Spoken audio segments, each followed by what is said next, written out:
No puede haber nada más brutal que aquella derrota en los pantanos y los bosques. Así se contó en los anales de Roma. 3 legiones imperiales aniquiladas en los pantanos de Germania, en otoño del año 9 después de Cristo. La batalla marcó un punto de inflexión en la historia europea. Porque Roma fracasó en su intento de conquistar las tierras al norte del río Elba y, por supuesto, las que estaban más hacia el este. Los romanos se retirarían a sus defensas en el Rin y el Danubio. Europa quedaba dividida en 2, y así seguiría durante siglos.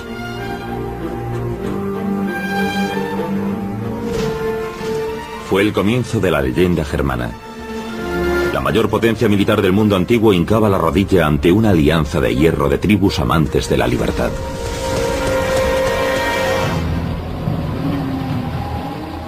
Los nacionalistas alemanes del siglo XIX convirtieron esta batalla en los pantanos en el acto fundador de la nación moderna.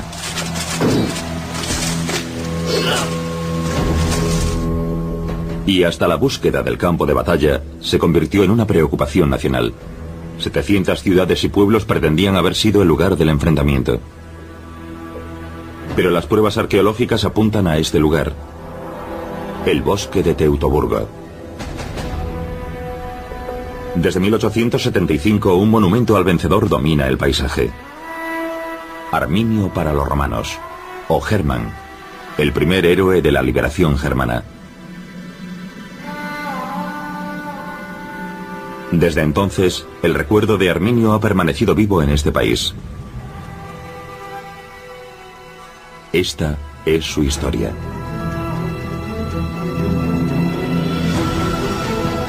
La batalla contra Roma.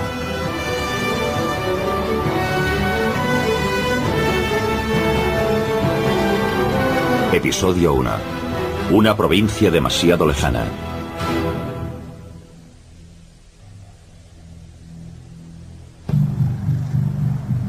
Julio César dio el mismo nombre a todas las tribus de las inaccesibles regiones al este del Rin: germanos, que constantemente hacían incursiones en territorio romano. Incluso antes del nacimiento de Cristo, César Augusto decidió proteger el débil flanco oriental del imperio en la Galia. Tras una serie de campañas, las tribus germánicas fueron sometidas. Algunas ofrecieron resistencia, otras, como los queruscos, se aliaron con Roma.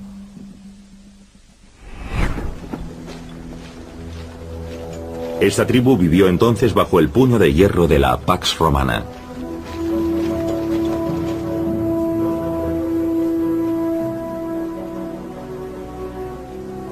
Aquí vive un niño, que más adelante llegará a ser conocido como Arminio. Cuando tiene unos 10 años, su vida cambia para siempre.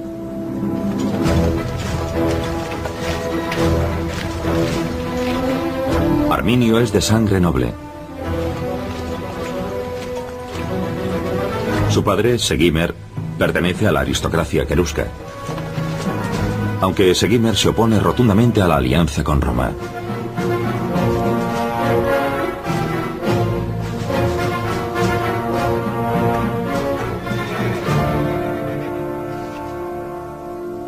Pero los nobles han elegido a Segestes como líder de su clan.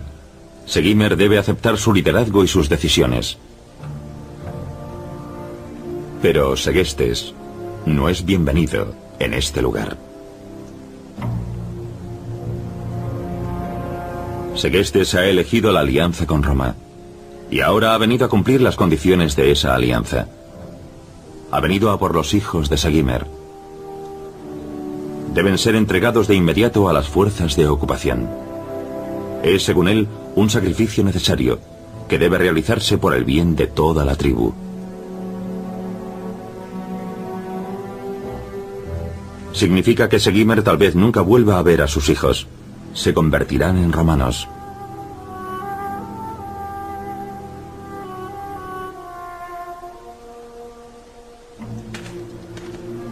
La toma de rehenes era una de las tácticas favoritas de los romanos. Jefes como Segestes eran sus agentes y tenían mucho que ganar con su cooperación.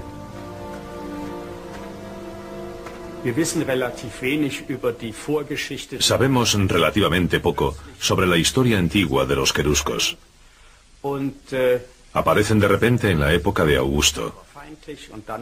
Durante un tiempo fueron enemigos de Roma, pero después firmaron una alianza con ella.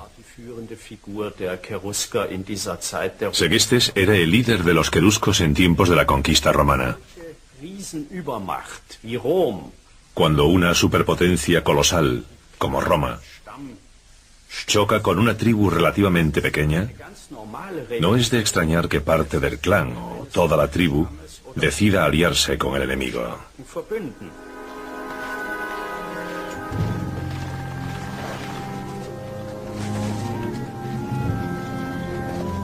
Todo lo que sabemos sobre los germanos procede de antiguos textos romanos.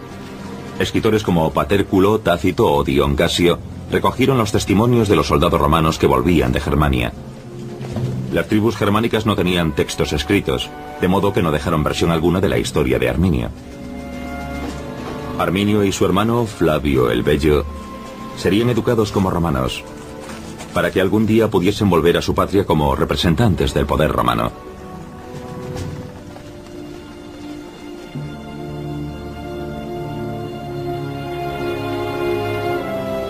Para los romanos, esta parecía una forma segura de consolidar su control.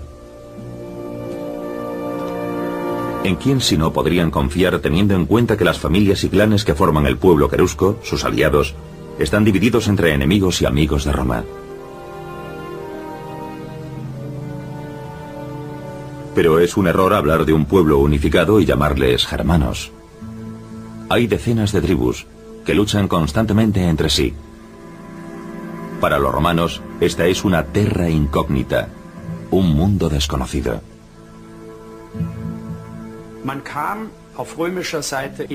Desde el punto de vista romano, se estaban adentrando en un territorio que nunca antes habían conquistado. La Galia tenía una estructura bastante diferente. Eran celtas, ya tenían ciudades permanentes y sus tribus eran jerárquicamente mucho más estables que las de Germania.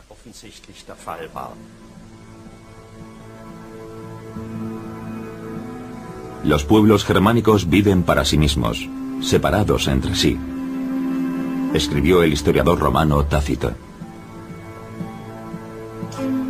Los mayores asentamientos apenas tenían 25 casas, y humanos y animales convivían bajo el mismo techo.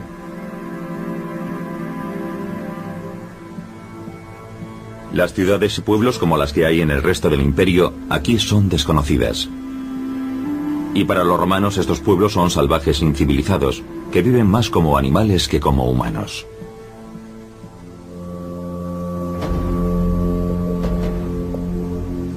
Tácito nos cuenta que viven en un territorio salvaje, entre los ríos Rin y Elba. Un paisaje cubierto por vastos parajes de bosques espesos de roble y abedul. El lugar que describe Tácito es totalmente desconocido. Las ciénagas que cubren este territorio son repulsivas. Los bosques hacen que los hombres se estremezcan de miedo. Lo que más desconcertaba a los romanos era que no había caminos, ni rutas comerciales, ni por lo tanto puntos fijados hacia los que dirigirse. No había castillos ni baluartes que tomar. Solo aquel bosque terrible que tardaron 9 días en cruzar y en el que no encontraron ni un solo ser humano. Era una pesadilla para los romanos.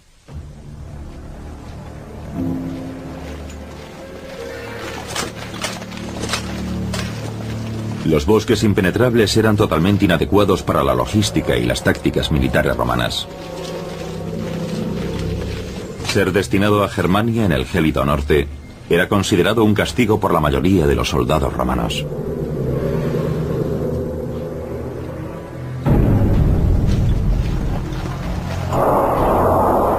Y estaban asustados, porque nunca habían visto bosques.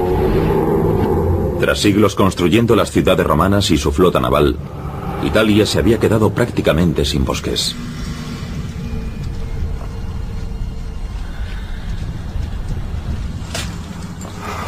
Les habían destinado al norte de Europa. Sabían que aquel no era su lugar. Julio César escribió: Aunque caminen durante 60 días, no podrán decir que han llegado al final de este bosque. Y ni siquiera sabrán dónde termina.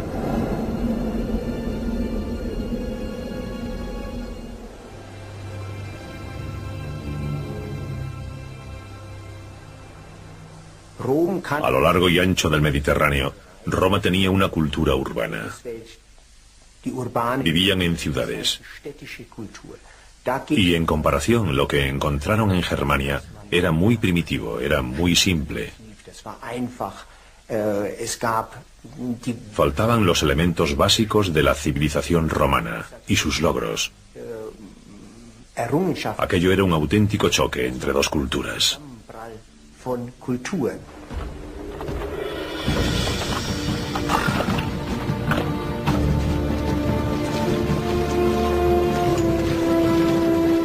Para Arminio y Flavio, su viaje hacia el mundo romano les habría llevado en primer lugar a través de los bosques hasta el río Rin.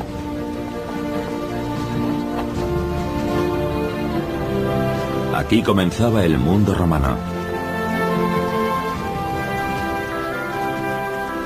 Y las primeras señales contundentes del dominio romano de la ingeniería eran una enorme fortaleza y un puente que cruzaba el río.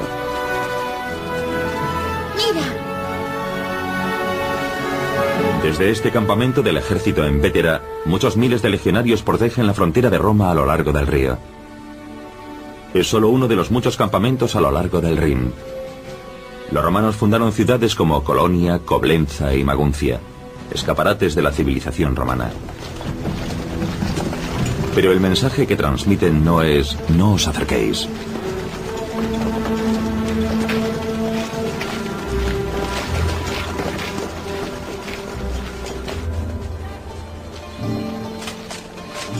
Al contrario, son un imán para los bárbaros, que se embarcan en un comercio próspero con los romanos.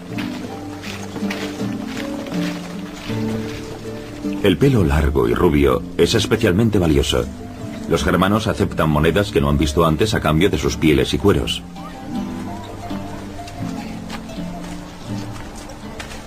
Dos monedas. Las tribus que no tienen nada que vender trabajan para los romanos. Es un mundo nuevo tentador.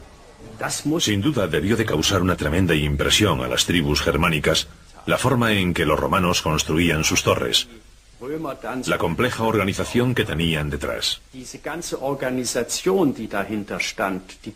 su destreza para los cálculos y medidas, su destreza para ofrecer un suministro de agua corriente.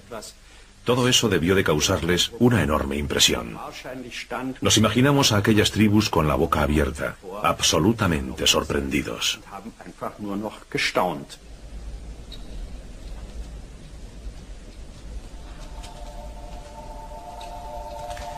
La separación de su familia debió de ser dolorosa para Arminio.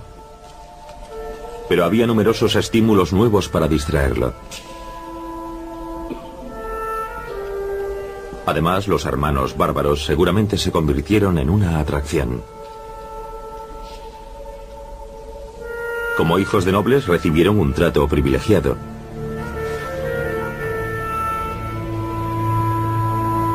Que incluyó, por ejemplo, su primera experiencia milagrosa con suelos calentados.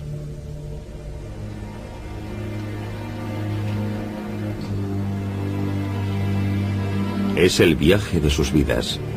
Remontan el río Mosela, atraviesan las ciudades de la provincia romana de la Galia y continúan por el Mediterráneo, hasta la capital del mundo antiguo. Era una táctica muy popular entre los romanos. Llevaban a los hijos de los nobles a Roma y los educaban en una escuela en la colina palatina. Allí cumplían dos objetivos. Por una parte eran rehenes y garantizaban el buen comportamiento de sus padres, pero por otra eran educados como romanos y se esperaba que cuando volviesen con su pueblo se comportasen como tales. Y sin duda eso fue lo que le ocurrió a Arminio, porque cuando él era un niño, los romanos tomaron rehenes nobles en Germania. Arminio y Flavio posiblemente llegaron a Roma sobre el año 9 a.C. Primero atravesaron los barrios de los canteros en unos suburbios llenos de vida. Después se fueron acercando al centro de la mayor ciudad del mundo, con su 1.000.000 de habitantes.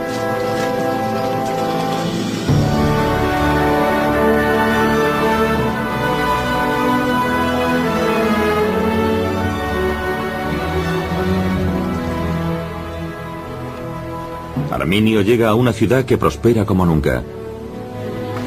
Grandes rutas de desfile recorren la ciudad. El mármol reluce bajo el sol mediterráneo.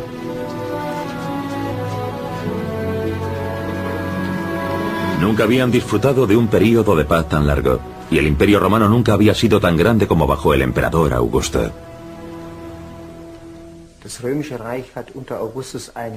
Bajo Augusto, el Imperio Romano había alcanzado un tamaño desconocido, porque Augusto lo amplió mucho más allá de lo que habían hecho sus predecesores. Piénsenlo. El norte de España, los Alpes, grandes franjas de territorio que llegaban hasta el Danubio, Anatolia interior, Judea, Egipto, África. Él añadió todo esto al Imperio Romano, que alcanzó una extensión geográfica enorme. Pero, sin embargo, posteriormente, la época de Augusto sería asociada con la paz, porque logró la paz en Roma tras décadas de guerra civil, de romanos contra romanos. Pero en política exterior, Augusto no fue para nada un emperador de paz. Hizo la guerra, sin pausa, durante todo su reinado. Siendo joven, Arminio entra a formar parte de la gigantesca máquina bélica romana.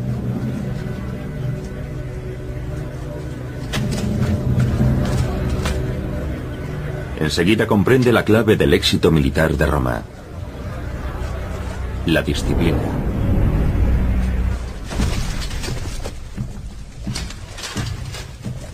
¡Atención! No debió de ser fácil para un querusco someterse a un entrenamiento estricto y a una obediencia incondicional. Los guerreros germánicos rechazaban los liderazgos firmes. Pero Arminio demuestra ser un excelente alumno. Es un joven que aprende rápido y tiene un talento inusual para ser germano, según el veredicto contemporáneo. Este querusco se está convirtiendo en el soldado romano perfecto. Esta educación de un germano dentro del Imperio Romano siempre tiene dos vertientes. Una vertiente técnica: ¿cómo lidero un ejército? ¿Qué armas llevo? Y una vertiente ideológica. La política y Roma son la misma cosa. Roma es el ideal que debemos adorar. Y los romanos combinaban ambas. Aproximadamente en el año 1 a.C., Arminio recibe su primer destino, Panonia, en los Balcanes. Es capitán de la Auxilia, una fuerza montada de mercenarios germanos.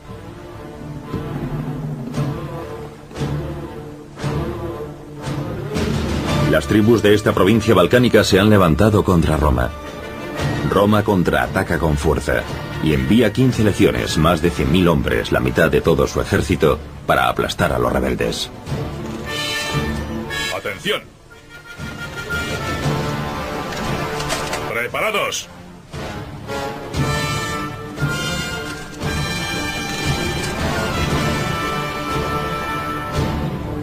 Es una demostración de la absoluta superioridad de la estrategia militar romana. ¡Fuego! ¡Fuego!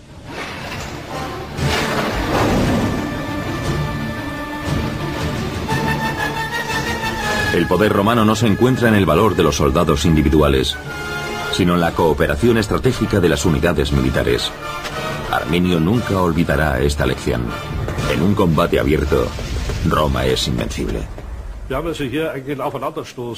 Nos encontramos ante dos formas diferentes de concebir la guerra. El ejército romano es profesional y disciplinado. Los diferentes rangos poseen funciones y papeles definidos. Cada hombre sabe si debe hacer una cosa u otra. Manda a muchos hombres y tiene medios y equipo para hacer esto o aquello. Entre los germanos, sin embargo, existía una relación entre los jefes o nobles y los guerreros elegidos que pasaban de tribu en tribu y que habían jurado fidelidad a esos jefes. A su manera, esos guerreros también eran profesionales. Era una relación personal y en cierto sentido, por supuesto, también fomentaba la disciplina. Es decir, era una cuestión de honor. Una situación en la que estaban unidos a un hombre concreto y le debían lealtad.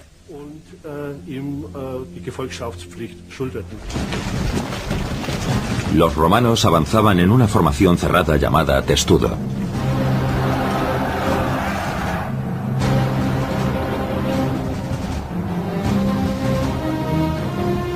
Los bárbaros atacaban en una formación en cuña llamada cabeza de jabalí.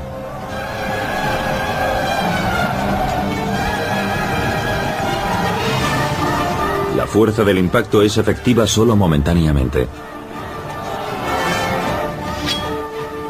Las legiones están protegidas y siguen a sus atacantes. Las filas están tan cerradas que actúan como un solo hombre. No sabemos qué hizo exactamente Arminio en la guerra de Panonia, pero debió distinguirse en el combate. Cuando volvió a Roma, el emperador Augusto le nombró caballero, el mayor honor concedido a un miembro de una tribu germánica.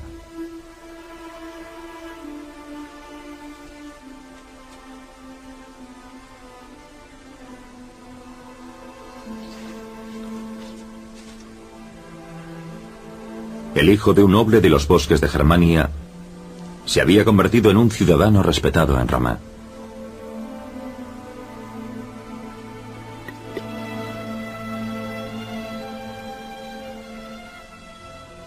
Han pasado 15 años desde que dejara atrás su casa.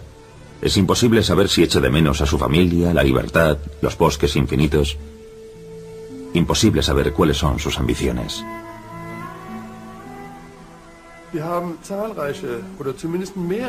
Conocemos muchos casos de germanos al servicio de Roma que aprendieron a comportarse como romanos, pero sin sentirse romanos ni ser leales a Roma. No es fácil conseguir que la gente se comprometa de verdad con un sistema que puede que les conceda grandes privilegios, pero que también les exige un cambio de identidad. No todo el mundo puede hacerlo. En el año 7 después de Cristo, Augusto nombra un nuevo gobernador para Germania.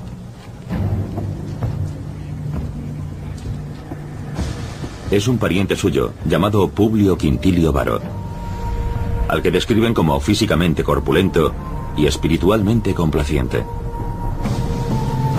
Aunque Varo ya ha demostrado su valía en una crisis.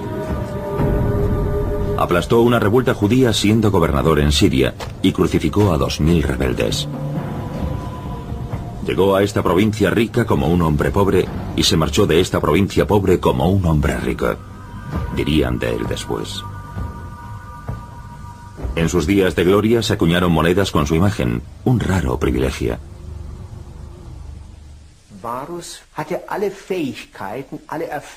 Varo tenía las habilidades y experiencia que necesitaba un senador romano seleccionado para el trabajo en Germania. Augusto, desde luego, no enviaría a cualquiera a aquella zona, solo porque fuese su pariente, si no estuviese convencido de que tenía la experiencia necesaria para cumplir con lo que se esperaba de él. Pero entonces Augusto toma una decisión que tendrá consecuencias imprevistas. Envía a Arminio a Germania junto a Varo. Es una decisión que agrada a Varo.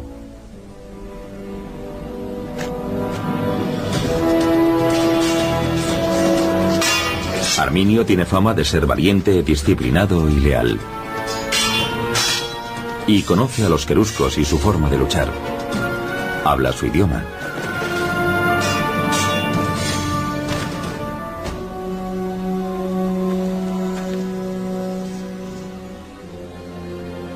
El año 7 después de Cristo, Arminio regresa a su patria. En los últimos 15 años los romanos han llegado en masa, han construido su nueva provincia, han montado campamentos a orillas de los ríos Rin, Meno y Lippe, para consolidar su control en la Germania Magna. En Haltern, a orillas del Lippe, se encuentra su centro administrativo, la capital de la nueva provincia. Junto al actual Museo Romano de Haltern, crean una base para 3 legiones, un total de 20.000 hombres.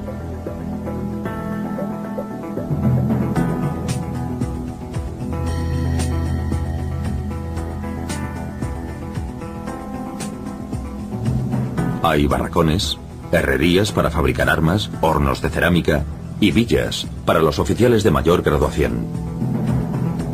Y en el Lippe hay un puerto al que llegan mercancías y lujos romanos, para hacer la vida más soportable en estas tierras bárbaras. Ya desde el principio, los romanos intentaron dar la impresión de que habían sometido a Germania. En su testamento, Augusto escribió: «He conquistado Germania hasta la desembocadura del Elba». Cuando un general obtenía una victoria en Germania, adoptaba el título de germánico, para significar que tenía a las tribus germánicas bajo control. Los romanos acuñaban monedas que representaban a Germania como una mujer, sentada en el suelo, llorando y con una lanza rota, para que el pueblo llano captara la idea. Pero Tácito contradice esa idea. Dice: eso es una tontería. Germania no ha sido derrotada. Las tribus germánicas siguen viviendo igual que hace 200 años, completamente libres.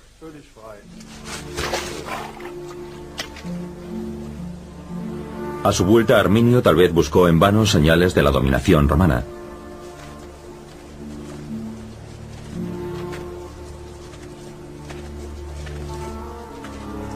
A medida que se aleja un poco de las fortificaciones romanas, el avanzado modo de vida romano no aparece por ninguna parte.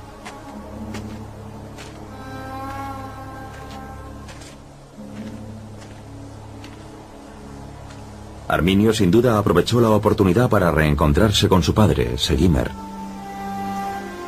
Tuvieron tiempo para hablar de la grandeza de Roma o de su patria.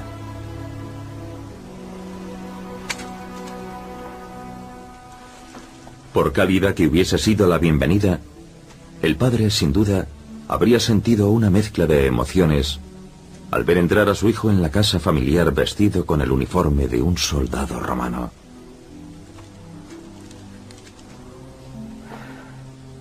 Arminio sin duda debió alabar las ventajas que les había traído Roma y formar parte del imperio. Riqueza, conocimientos y justicia, y el fin a las perennes guerras civiles entre las tribus germánicas. Pronto habría calzadas, ciudades, incluso suelos de piedra calientes en lugar de tierra batida. Pero son 2 hombres que hablan sin escucharse. Para Segimmer, su hijo niega a la tierra que le vio nacer. Los romanos exprimen a las tribus a base de tributos, como si fuesen las uvas de un vino amargo. Los cuentan como ganado para imponerles impuestos y prohíben a los hombres libres llevar armas. Sin una espada, un querusco no puede ser libre. Pero su pueblo está indefenso. Los tiempos han cambiado.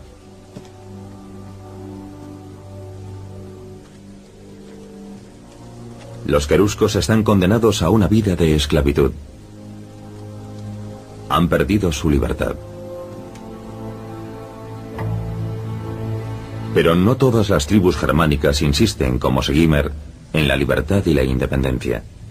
En el río Land, cerca de la pequeña localidad de Valgirmes, los arqueólogos han realizado un descubrimiento extraordinario. Cuando en 1993 se encontraron restos romanos en esta zona, se pensó que era solo otro campamento del ejército. Los escritos romanos decían que habían fundado ciudades propiamente dichas al este del Rin, pero los expertos siempre los habían tachado de propaganda. Pero ahora había pruebas de algo más. Esta es una ciudad civil. Hasta ahora, la única ciudad romana descubierta a este lado del Rin. Fue planificada para que la habitasen romanos y germanos.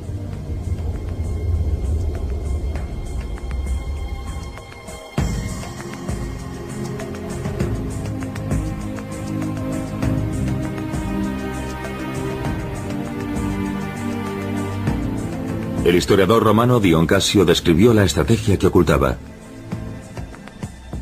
Al construir foros, casas y baños, se seducía a los pueblos derrotados para que abrazasen la paz.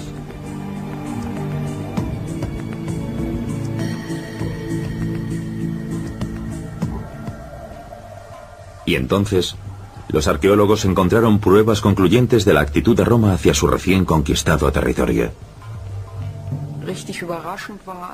Nos sorprendimos mucho cuando encontramos fragmentos adornados en un lateral con pan de oro. Enseguida nos dimos cuenta de que tenían que ser partes de una estatua de bronce. Pero cuando encontramos un estribo, una parte de las riendas y el casco de un caballo, supimos que estábamos ante una estatua ecuestre. Y por supuesto, el tamaño de las piezas dejaba claro lo grande que era la estatua. Era a tamaño natural. Y dado que tenía adornos dorados, una estatua de esa época, colocada en ese lugar, solo podía haber sido una estatua del emperador Augusto. Este monumento áureo se alzaba en el foro. El hecho de que hubiese una estatua ecuestre de oro a tamaño natural en Valguirmes demuestra que los romanos reclamaban claramente como suyo el territorio, pasando por encima de la población local. Imagínense a un nativo de la zona, de pie, en el foro, contemplando esta reluciente estatua de oro de un jinete y su caballo, y que era el retrato realista del emperador. Tenía que ser algo absolutamente impresionante para ellos. Varo probablemente esperaba encontrar Germania ya pacificada cuando llegó a Haltern y conoció a Arminio.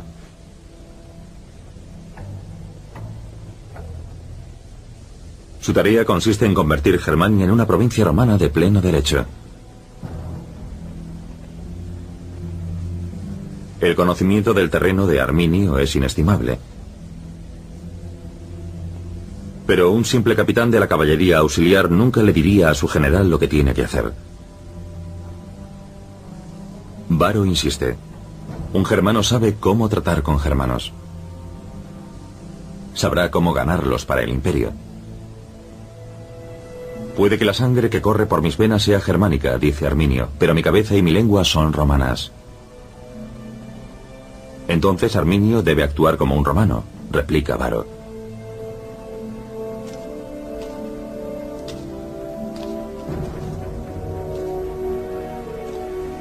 Y a Arminio le es encomendada su primera misión. Las legiones están a punto de ponerse en marcha hacia sus campamentos de verano. Arminio será quien reconozca el terreno.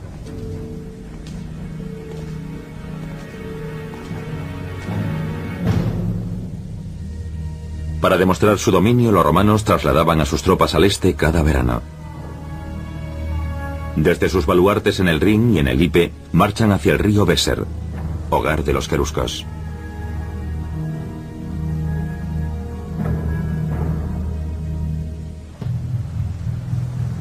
Viajar por estas tierras vírgenes desconocidas es una empresa desalentadora.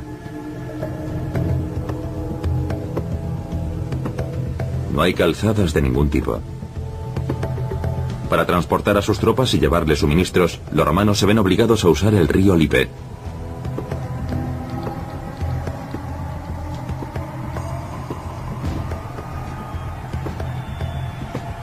Incluso desarrollan una embarcación especial para ello.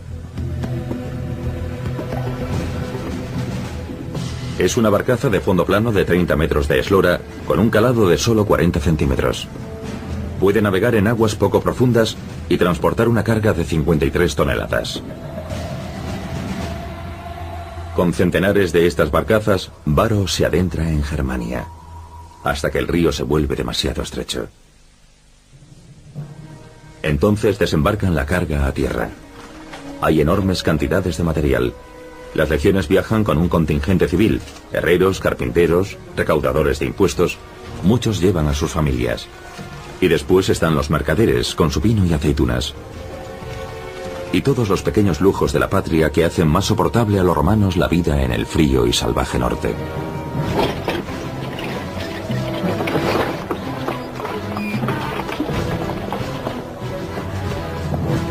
La unidad auxilia, formada por mercenarios germanos a caballo, se encarga de abrir y escoltar la marcha. Arminio es su comandante.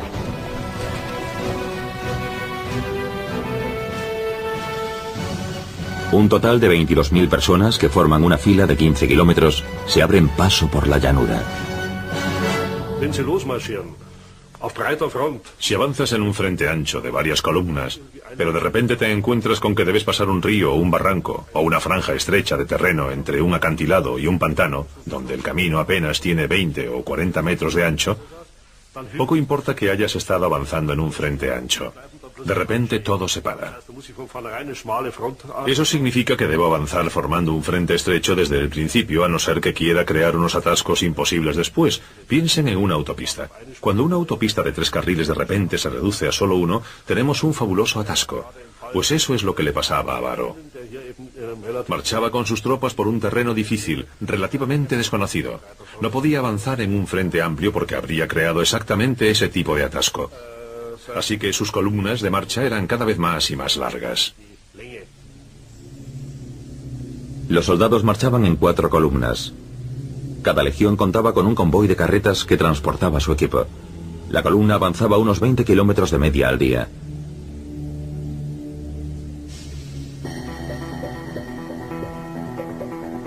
Las legiones se dirigían hacia una zona próxima a la actual Minden, que incluso hoy conserva su nombre latino, Porta Westfálica. Aquí es donde el río Weser atraviesa las montañas de Wien y Weser. Durante mucho tiempo no se conoció la ubicación exacta del campamento de verano de Varo. Pero en 2008 los arqueólogos descubrieron restos romanos en un pueblo próximo al río Weser.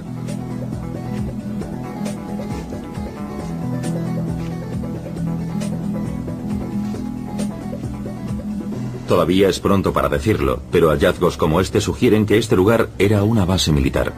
Tal vez el campamento de verano de Varo. Es la estaca de una tienda legionaria.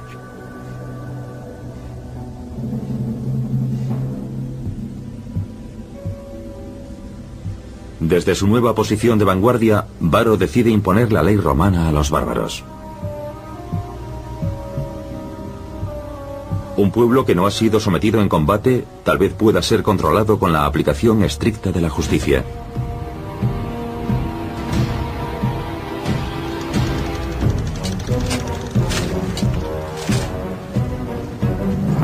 ¡Apartaos! ¡Dejad paso! ¿Pero es este realmente el momento ideal? El historiador Velleio Paterculo tiene sus dudas. Escribe: Varo dio órdenes a los germanos como si ya viviesen en la esclavitud. Les exigió tributos como si fuesen sus súbditos.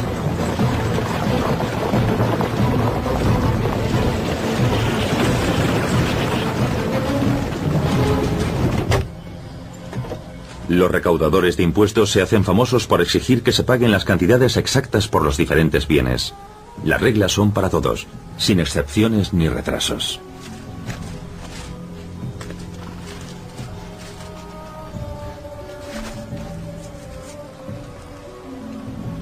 Bien. Pero las autoridades de la hacienda romana se sienten decepcionadas con lo que consiguen en los pueblos germánicos. Estas tierras apenas producen excedentes. Las tribus germánicas son agricultores de subsistencia. Cuando les confiscan sus limitados productos, su frustración ante la dominación romana se convierte en odio.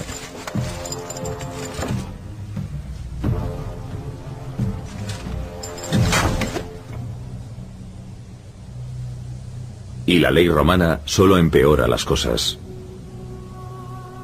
Que una persona sea juez en la disputa entre otras dos va en contra del sentido de la justicia germánica. Siempre ha sido privilegio de los nobles germánicos negociar entre sí los asuntos de justicia.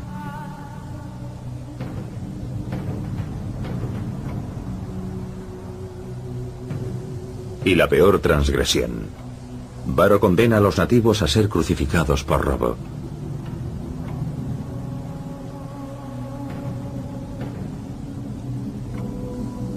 En el mundo germánico solo los dioses podían decidir sobre la vida y la muerte de un hombre libre.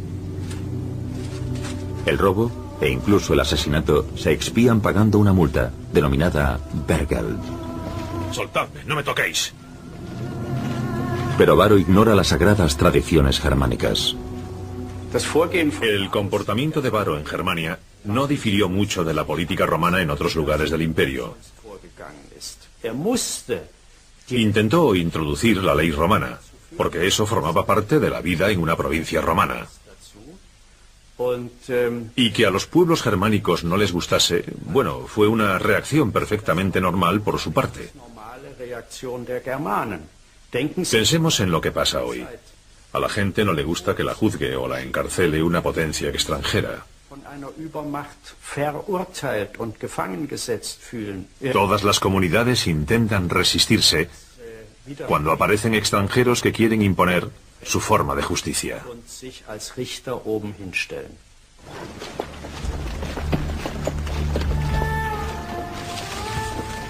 Varo corta de raíz brutalmente cualquier muestra de descontento. Los cabecillas son ejecutados, sus aldeas quemadas.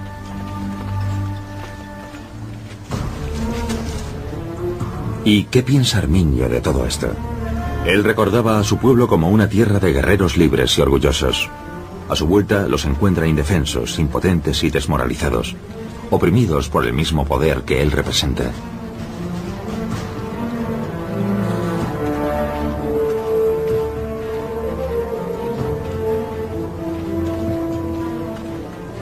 Llega la hora de la verdad para este querusco.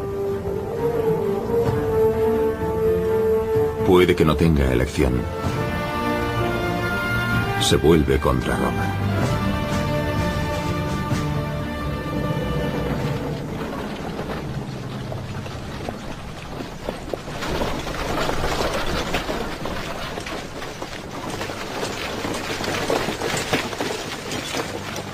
Los historiadores siguen debatiendo por qué hizo exactamente Arminio lo que hizo.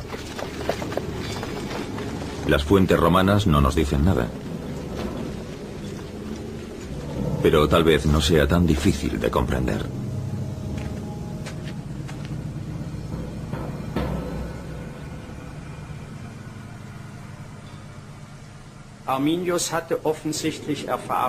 Arminio debió de experimentar cosas que lo llevaron a cambiar de opinión.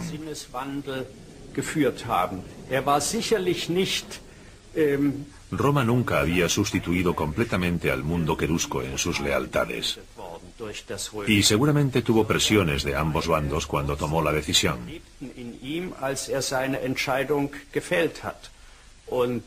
Seguro que estaba profundamente fascinado por Roma y que absorbió de ella todo lo que necesitaba para llevar a cabo su plan.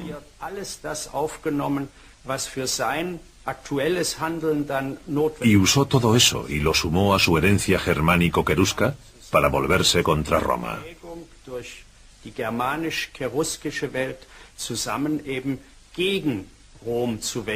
Roma, de la que ahora pensaba que ya no podía ser el futuro para su pueblo.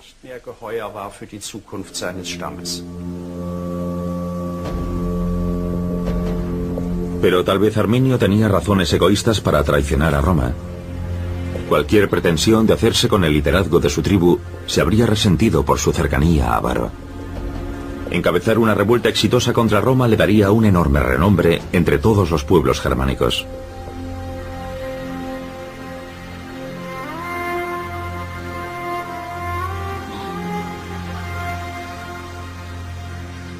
Es muy probable que Arminio ambicionase convertirse en rey de los pueblos germánicos, algo que nunca había existido. Según esta teoría, actuó movido por esta extraña combinación de patriotismo local y del característico deseo romano de alcanzar el poder. Si se enfrentaba a los romanos con su pueblo respaldándolo, podía alcanzar una posición independiente, poderosa, que nunca habría sido posible siguiendo a los romanos. Siempre habría sido su marioneta. Y desde luego, él deseaba alcanzar el poder. De modo que este impulso personal, podemos decir que era una lucha por la libertad. Y al mismo tiempo, usó este impulso para crear su propio reino, su propio imperio, el imperio de Arminio. Y desde luego no es una coincidencia que acabase siendo asesinado por su propio pueblo, porque en cierto sentido era un enemigo de la libertad germánica.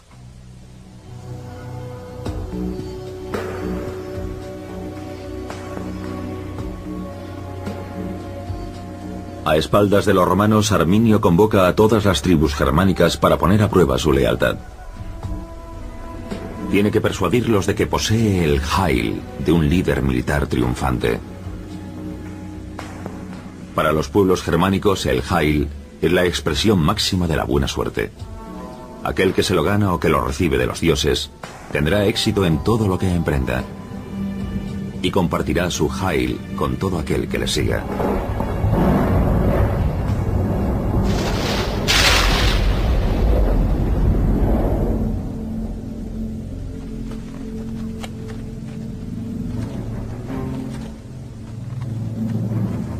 Pero no será fácil unir a las tribus germánicas en pos de un objetivo común. Prefieren pelearse entre sí.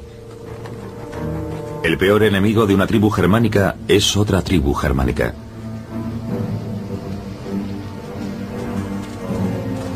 Hay líderes tribales que reciben oro y privilegios de los romanos a cambio de su lealtad. Uno de ellos es Segestes, un pariente de Arminio. Segestes ha sido elegido jefe de los queruscos. Segestes intenta convencer a los jefes de las demás tribus de que sería un suicidio alzarse contra Varo y sus legiones. En todas las sublevaciones que se han producido hasta ahora, los romanos han resultado victoriosos. Las tribus han sido aplastadas. La venganza de los romanos ha sido terrible. Atacarlos de nuevo solo produciría el mismo resultado. Solo que esta vez las represalias serían todavía más brutales. Un romano perfecto como Arminio debería saber mejor que nadie que los romanos son invencibles. Es Arminio el romano quien recuerda a su pueblo que viven en la esclavitud. Han robado a nuestras familias la libertad. Que las armas y símbolos de la ocupación, las hachas de combate romanas, los recaudadores y las togas invaden sus bosques y pueblos. Que los hombres libres pagan impuestos y tributos a extranjeros y son ejecutados bajo las leyes romanas. Para convencer a los últimos indecisos que temen encaminarse a una muerte segura y guiar a sus familias a la esclavitud, Arminio les revela que tiene un plan. Un plan que hay que poner en práctica inmediatamente. Arminio promete guiar a sus seguidores hacia la libertad.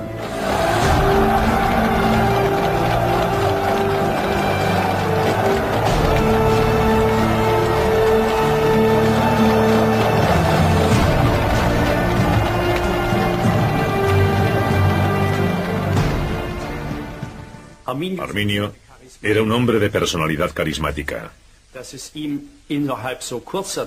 ¿Cómo si no habría conseguido poner a tanta gente de su lado tan rápidamente y con tanto secreto, sin que los romanos se diesen cuenta de nada, o al menos sin que notasen algo que les llevase a sospechar?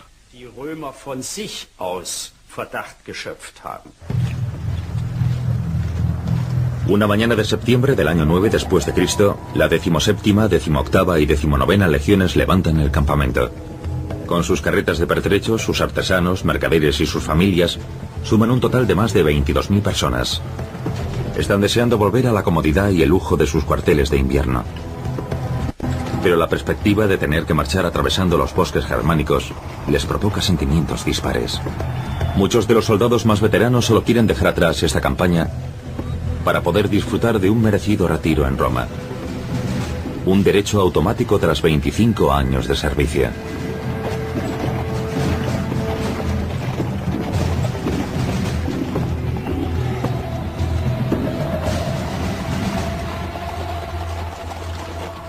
El estruendo de las armaduras y el sonido de los pasos de miles de pisadas se escuchan en lo más profundo del bosque, pero el ruido dejará paso a un silencio clamoroso.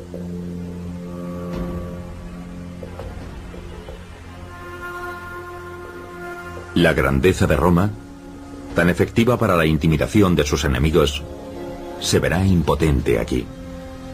Algo ocurrirá en estos bosques. Un peligro mortal acecha, perfectamente oculto. Varo y sus soldados caminan hacia el desastre. La carnicería se desatará sobre los romanos sin previo aviso y con furia salvaje. La tierra está ocupada. Las tribus están sometidas. El hijo de un príncipe germánico es rehén de los romanos y debe abandonar su patria.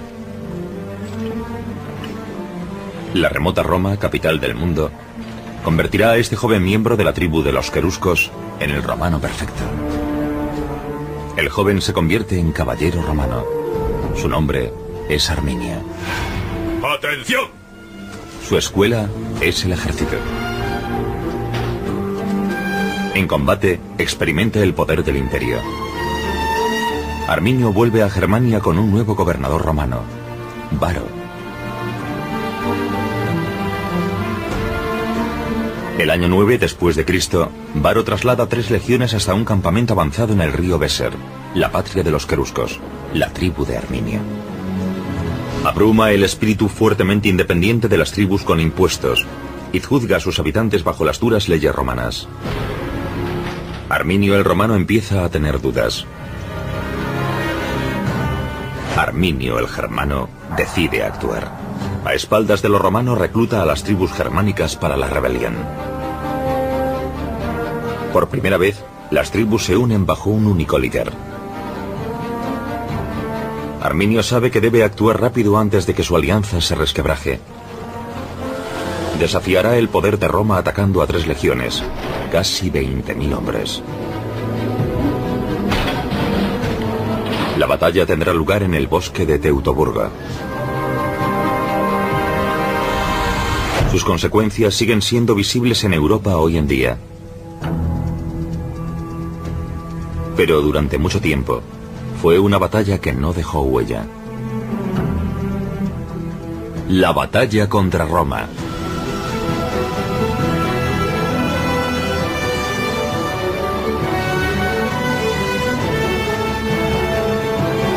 Episodio 2. La batalla.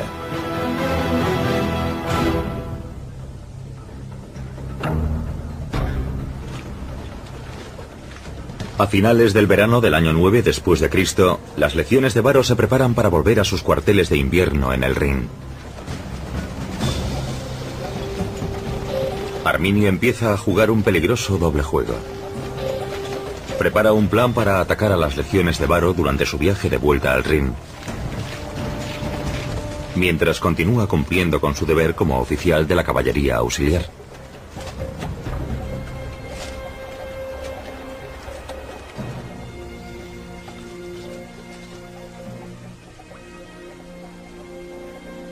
Varo y Arminio están muy unidos, son casi como padre e hijo. En el futuro a Varo le reprocharán haber sido demasiado confiado. Pero para Varo, Arminio es un romano. Su lealtad no puede ser cuestionada.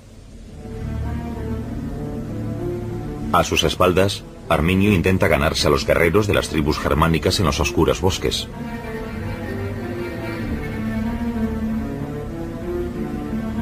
Mientras una sacerdotisa reza a los dioses y predice con total seguridad una gran victoria,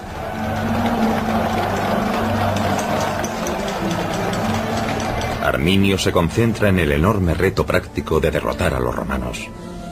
Incluso con los dioses de su parte, las tribus no tendrán ninguna posibilidad si se enfrentan a los romanos en un combate abierto. Cuando luchó en Panonia, Arminio observó avanzar a las legiones con tal fuerza, con tanta disciplina y orden en cada unidad, que sabe que las tribus serán derrotadas si se enfrentan a ellas directamente.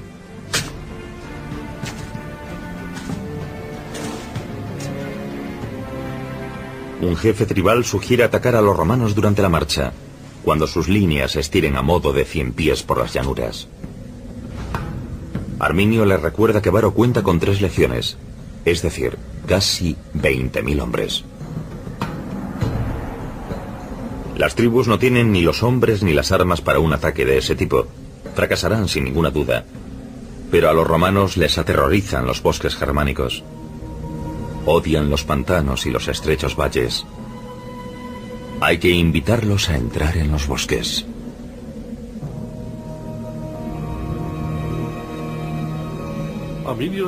Arminio estaba en muy buena posición. Conocía bien el ejército romano. Había participado en campañas, había aplastado la gran rebelión de Panonia, donde los romanos tuvieron que luchar durante mucho tiempo en una guerra difícil. Y contaba con otra ventaja. Los romanos confiaban en él. Era un caballero romano, un oficial romano. Sin duda debió de ser un hombre de gran carisma. Todo el mundo pensaba que era el hombre que podía lograr los cambios que querían para Germania. A los romanos les han llegado rumores de que las tribus germánicas planean rebelarse. Tal vez las legiones deberían marchar en formación de combate. Cuando Varo pregunta a Arminio, este le contesta que es solo un rumor. Pero si Varo lo desea, hará un reconocimiento del territorio con su caballería auxiliar. Varo está satisfecho y los pensamientos se vuelven hacia la patria lejana. Por Roma. Por Roma. Por Roma.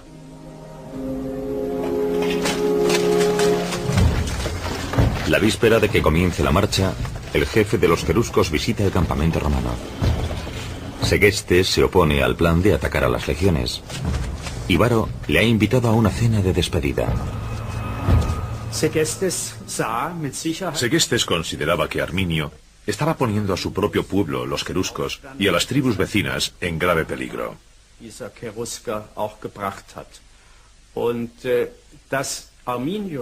Bastantes jefes ancianos de los queruscos pensaban que las posibilidades de éxito de Arminio no eran demasiado elevadas.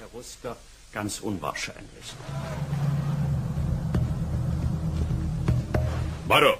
Segestes corre un gran riesgo. Intenta alertar a Varo de que hay en marcha una conspiración y una sublevación contra él y las legiones romanas.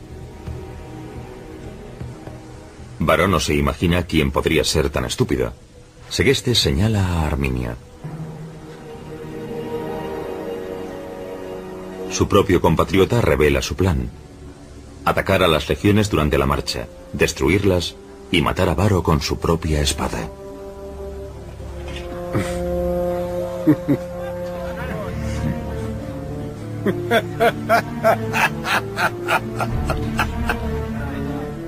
Varo da las gracias a Segestes por intentar evitarle tan terrible humillación y le invita a una copa de vino.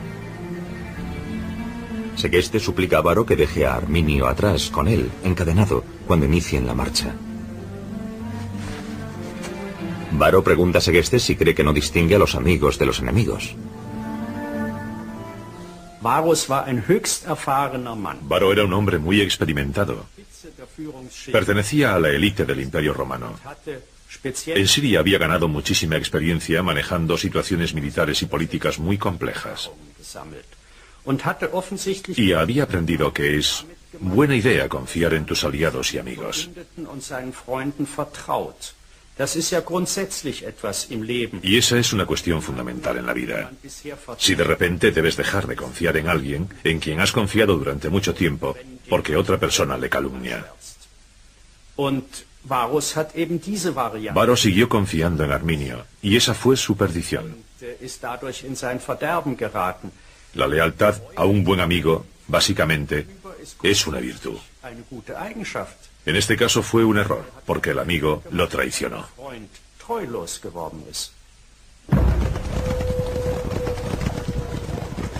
Una mañana de septiembre del año 9 después de Cristo, Arminio abandona el campamento con parte de su caballería auxiliar. Varo ha desoído las advertencias de Segestes y le ha dado a Arminio libertad para actuar según su criterio. Después de este primer aviso no hubo tiempo para un segundo, dicen las fuentes romanas. Los veteranos comandantes romanos no tienen tanta confianza como Varo, pero no alcanzan a ver qué podría hacer Arminio, ni aunque fuese desleal. Todo el mundo tiene la misma idea: atravesar los bosques sanos y salvos y volver al calor y la comodidad de los cuarteles de invierno en el Rin.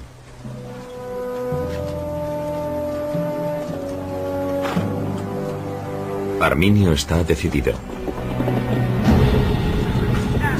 No hay vuelta atrás.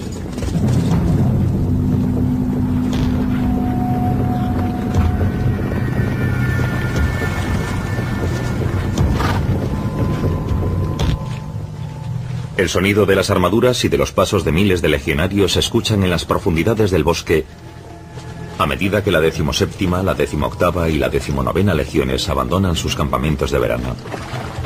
Los ánimos son buenos. Unos días más de penurias en estas tierras y después esperan los campamentos del Rin, con vino, mujeres, canciones, juegos y baños.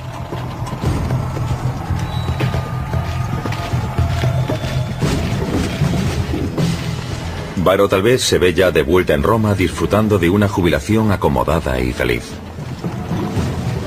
Pero marcha hacia su perdición, con sus más de 20.000 soldados y unidades de apoyo.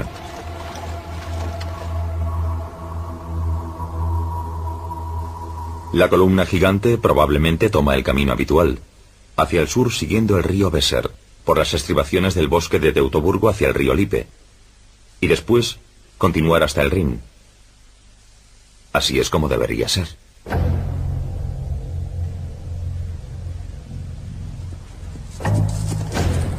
No sabemos cómo Arminio convenció a Varo y a las legiones para que cambiasen su ruta. Las fuentes romanas nos dicen simplemente: cuando Arminio y su caballería auxiliar fueron enviados de avanzadilla, aniquilaron a las tropas romanas que estaban destinadas en su patria. Arminio y sus hombres todavía visten la armadura romana. Los soldados romanos los consideran aliados. En un ataque sorpresa no tienen ninguna posibilidad.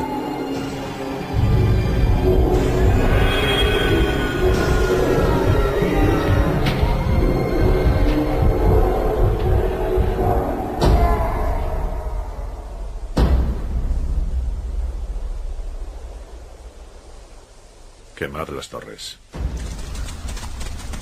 La caballería auxiliar quema las torres de observación que los romanos han levantado junto a sus rutas. Arminio se asegura de que sus ataques no pasarán inadvertidos.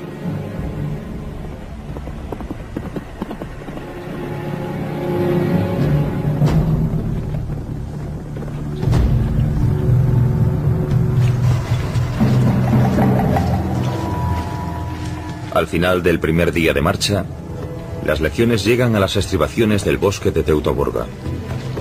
El terreno es llano, el clima es gris pero seco, y las tropas avanzan a buen ritmo.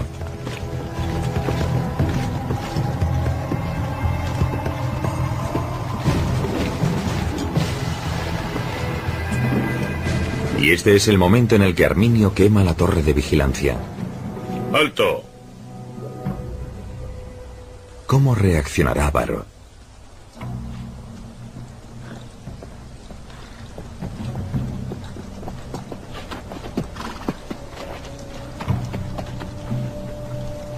Los romanos se preguntan qué puede significar eso. Varo llega a la conclusión de que los rumores de una sublevación no eran descabellados, después de todo. Arminio se habrá enfrentado con los rebeldes.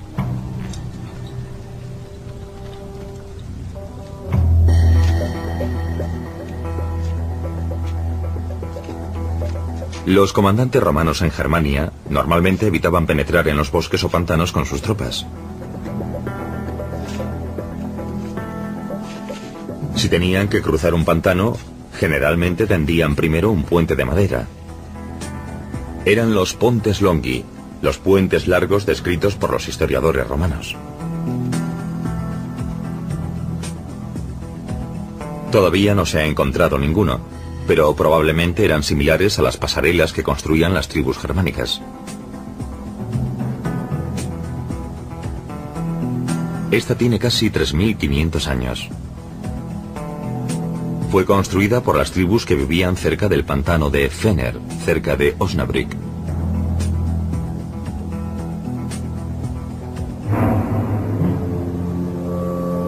El segundo día de la marcha, Varo comete un error fatal. Abandona la ruta habitual y dirige a sus legiones hacia los bosques. Corre a ayudar a Arminio para cortar de raíz la rebelión. El plan de los queruscos está funcionando. Por supuesto, salirse de la ruta habitual de marcha y suministros era un gran riesgo, que tenía todo tipo de desventajas. Si se producía algún retraso, podrían tener problemas, porque ya no contarían con su línea de suministros a lo largo del río, y no podrían recibir provisiones del campamento. Lo único que podían hacer era continuar y subsistir con lo que tenían. Pero Varro probablemente no pensaba librar ningún gran combate. Pensaba que tan solo sería una especie de acción policial para restaurar el orden. Restablecería la paz y podría deshacer el camino andado para volver al punto en el que se había desviado, sin meterse en grandes líos. No está claro dónde abandonó Varro exactamente su ruta habitual, pero sí sabemos que en lugar de ceñirse a esa ruta, llevó a todas sus fuerzas a un territorio desconocido.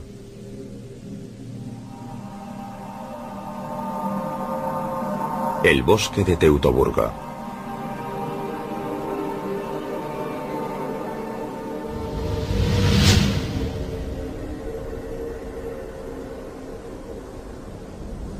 Entonces, como ahora, estas tierras altas del noroeste de Alemania son famosas por sus escarpadas rocas, sus valles impenetrables y sus densos bosques.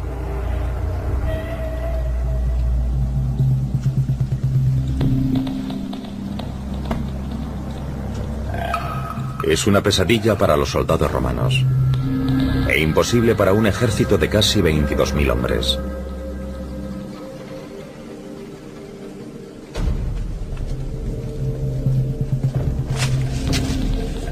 La marcha es dolorosamente lenta. Los soldados resbalan en el fango y tropiezan con las raíces de los árboles, y no pueden mantener la formación. Lastrados por sus armaduras y armas, los legionarios se cansan cada vez más con cada paso que dan. Las carretas de suministros y los civiles ralentizan más si cabe su marcha. ¿Por qué Varro insistió en adentrarse más y más en el bosque? Sigue siendo un misterio. Los centuriones hacen lo que pueden para agilizar la marcha de los rezagados. Con éxito dispar. ¡Adelante!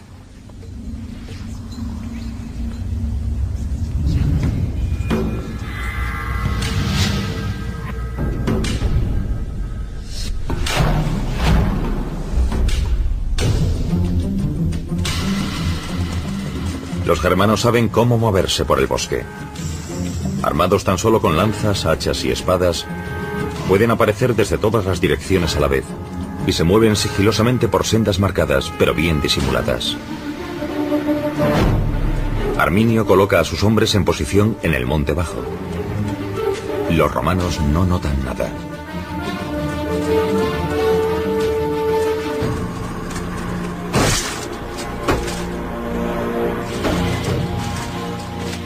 Mucho antes de encontrarse con sus enemigos cara a cara, los romanos ya están debilitados por su lucha contra el propio bosque.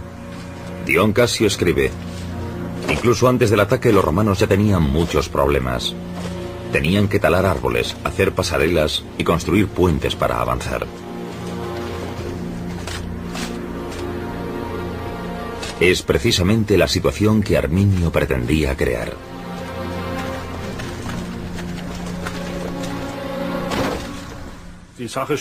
Todo iba ocurriendo prácticamente como Arminio lo había planeado. Fue preparando pequeñas sorpresas para los romanos a lo largo del camino.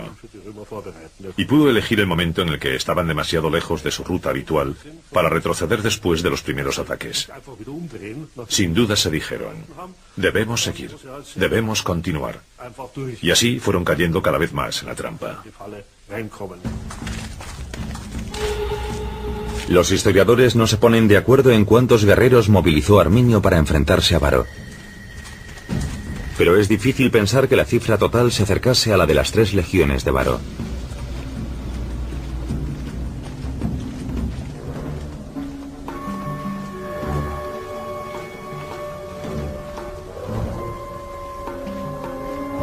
La columna romana ya se había estirado considerablemente. Y esa era otra ventaja para las tribus. Sus armas eran claramente inferiores a las de los romanos. Hachas, espadas, lanzas de madera y simples escudos. Las tribus no necesitaban ser superiores en número, porque si atacaban a los romanos en una columna larga, podían elegir el lugar donde hacerlo. Pongamos, por ejemplo, que 3.000 legionarios marchan formando un estrecho frente y una columna de 2 kilómetros, acompañados por carretas y mulas, con personas en retaguardia abrumadas por sus cargas, y que de repente son atacados por 5.000 nativos.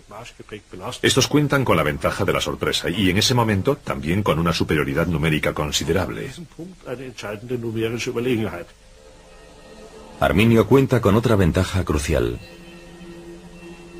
Cuando atraviesan un terreno difícil, las legiones cuentan con protección en sus flancos. La caballería auxiliar, los mercenarios germánicos que él manda, y que se han unido a la rebelión. Varo no puede sospechar que las mismas fuerzas que protegen sus flancos serán las primeras en atacar a sus legiones.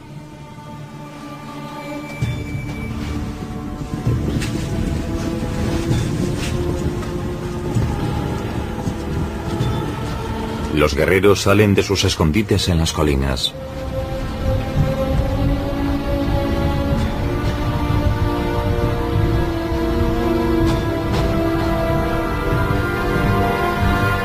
Se mueven en absoluto silencio. Solo el resonar lejano de sus pasos traiciona su presencia.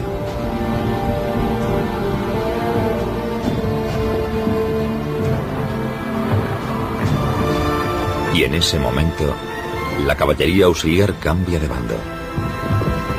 El ataque sorprende a los romanos totalmente desprevenidos.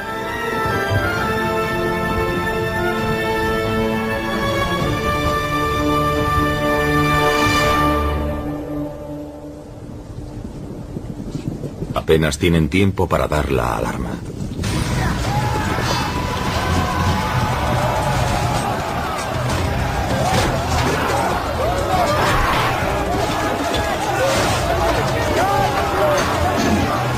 Los germanos luchan más con sus cuerpos que con sus armas, escribió un historiador romano.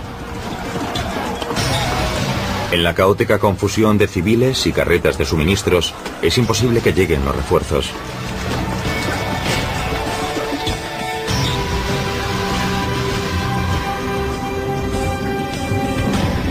Las tribus y después la caballería auxiliar atacan desde ambos flancos, sin dar oportunidad a los romanos a reagruparse. El ejército más poderoso del mundo antiguo está indefenso.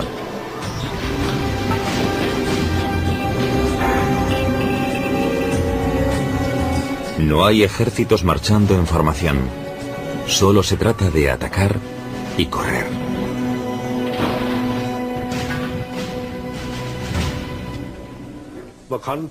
Podríamos definir la táctica adoptada por Arminio como una especie de guerra de guerrillas.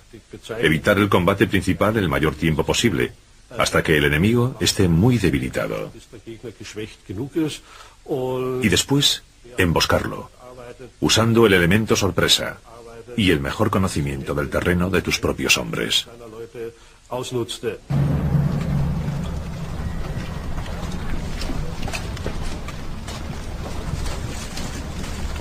Es probable que Arminio atacase el medio de la larga columna. Así separaba las fuerzas de vanguardia y de retaguardia, y evitaba que pudiesen ayudar a la sección que estaba siendo atacada. Los refuerzos llegarían mucho después de que los guerreros germanos hubiesen desaparecido en el bosque.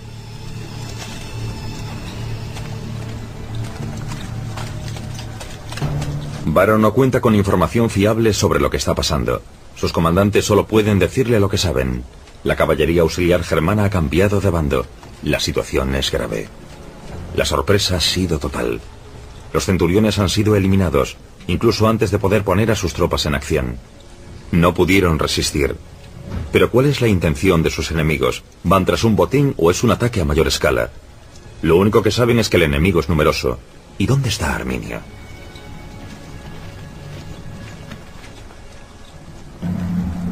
Varo decide que la única opción es continuar la marcha.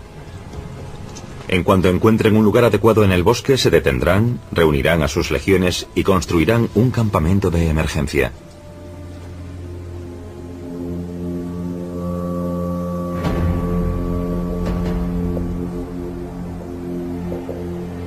Según Tácito, Los romanos consiguieron avanzar por el bosque. Y entonces, las 3 legiones unieron fuerzas para construir un campamento provisional.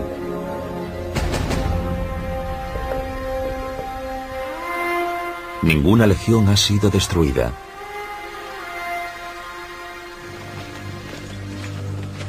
Se ha perdido una batalla.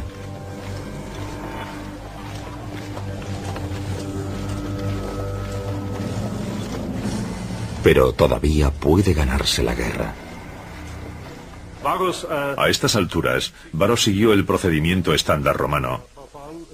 Construyó un campamento fortificado como pudo, teniendo en cuenta el terreno y el estado de sus tropas. Y eso era lo que había que hacer, porque el enemigo estaba cerca y tenía que asegurarse de que sus hombres pudiesen descansar al menos durante la noche, sin tener que repeler ataques constantes. La empalizada y el foso con centinelas colocados detrás eran precisamente lo que necesitaban para impresionar al enemigo, y que éste se lo pensase 2 veces antes de lanzar un ataque. Tras las defensas, los heridos son atendidos.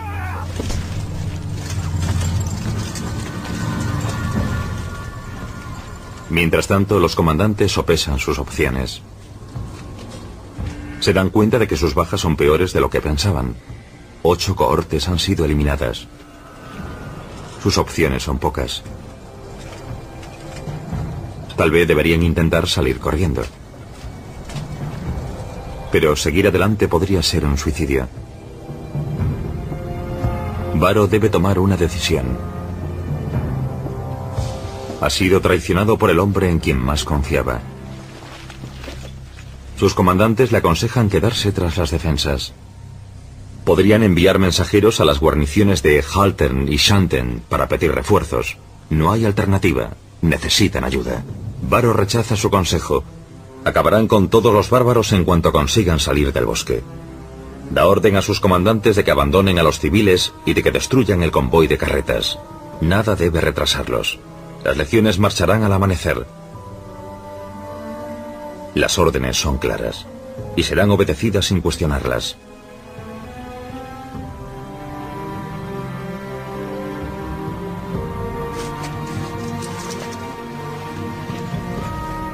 Pero se convertirá en un grave error estratégico.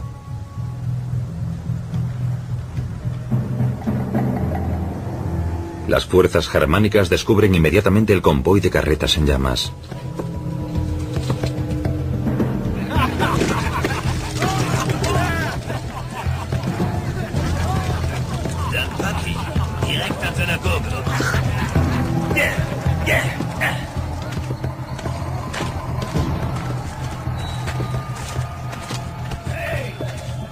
Arminio. Un vigía informa a Arminio. Los romanos han expulsado a los civiles del campamento y están destruyendo sus bienes. Algunos de los jefes quieren lanzarse al pillaje antes de que todo se queme. Saben que deben un botín a sus hombres, y esta es su oportunidad. Arminio está furioso. Podrían perder todo lo que han conseguido hasta ahora. Las tribus han jurado obedecerle. Promete llevarles a la victoria si obedecen sus órdenes. El éxito de Arminio estuvo en conseguir que unas fuerzas no demasiado disciplinadas siguieran tácticas racionales y deliberadas. Muchos, sin duda, las consideraron un acto de cobardía y tuvieron que contenerse para seguir su plan. Moralmente, el comportamiento de Arminio podría ser dudoso, pero está claro que fue un genio militar y un hombre atrapado entre 2 culturas. La realidad decía que no tenía ninguna posibilidad contra los romanos, pero él siguió adelante con su ataque.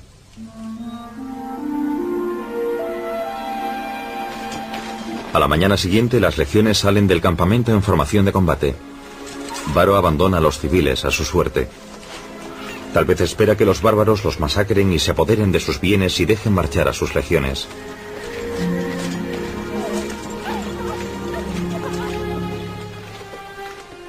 Pero, según Tácito, Arminio dijo que esta guerra se libraba solo contra soldados.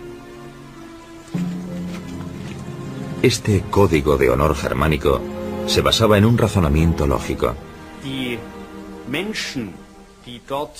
Si Arminio perdonó la vida de los civiles que formaban el convoy, no fue por razones humanitarias. Era una gran oportunidad para hacerlos prisioneros y después pedir un rescate. Comerciar con personas, con prisioneros de guerra, es perfectamente normal en una guerra, porque se necesita mano de obra y es extremadamente valiosa.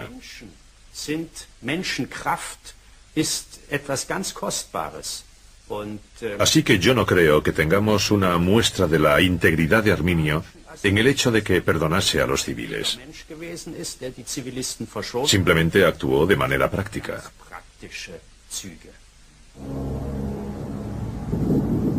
Al tercer día el tiempo cambia.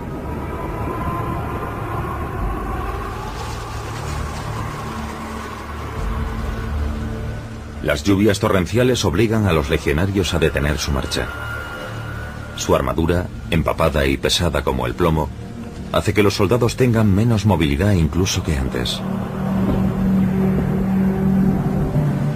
Para Arminio y sus hombres, el tiempo es perfectamente normal.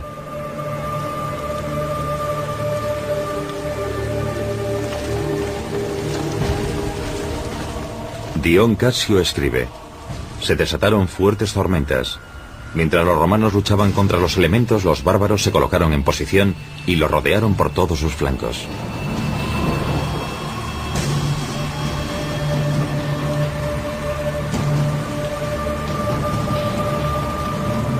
Arminio desencadena un ataque de una brutalidad espantosa.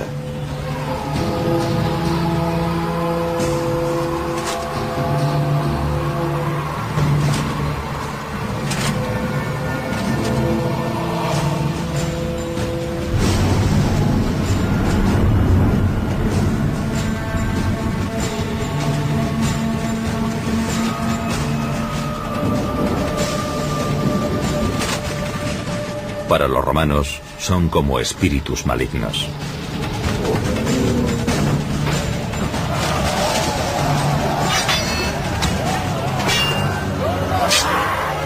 No hay tiempo para una reacción defensiva heroica.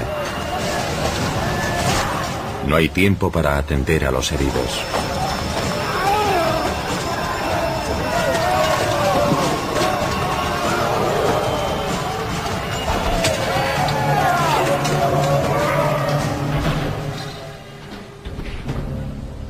Un cronista escribió: atrapados en las ciénagas y los bosques, los romanos fueron masacrados hombre a hombre, por el mismo enemigo al que habían sacrificado como si fuese ganado en tantas ocasiones anteriores.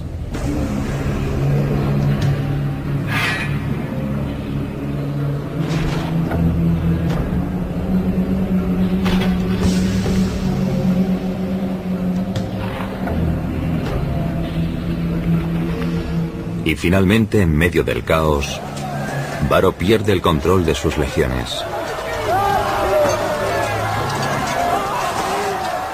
Los soldados ya no tienen generales a los que seguir. Su ejército se desmorona. Pero los historiadores no culpan solo a Varo de esta derrota. La victoria de Arminio se debe a las condiciones adversas, dicen. El clima haciendo historia. Es un tema recurrente en la historia bélica, que los elementos siempre están del lado del vencedor. Y si hay alguna duda, el perdedor siempre puede decir: no ha sido el enemigo quien me ha derrotado, sino las fuerzas de la naturaleza. Por ejemplo, el general Invierno de la Segunda Guerra Mundial ofrece una docena de ejemplos de esta teoría. Por otra parte, hay que admitir que en el caso de Arminio, no es totalmente descabellado pensar que el tiempo tuviese algo que ver en su victoria. Los romanos iban muy cargados, los germanos llevaban poca ropa. Normalmente, eso no habría importado, pero sí que podría haber influido cuando llegaron las lluvias, porque sabemos que los romanos no estaban demasiado cómodos en nuestro clima. Porque la gran pregunta, ¿son indígenas las tribus germánicas o emigraron a estos territorios? Fue contestada por Tácito categóricamente: tienen que ser indígenas. ¿Quién querría emigrar a este lugar Y con este tiempo.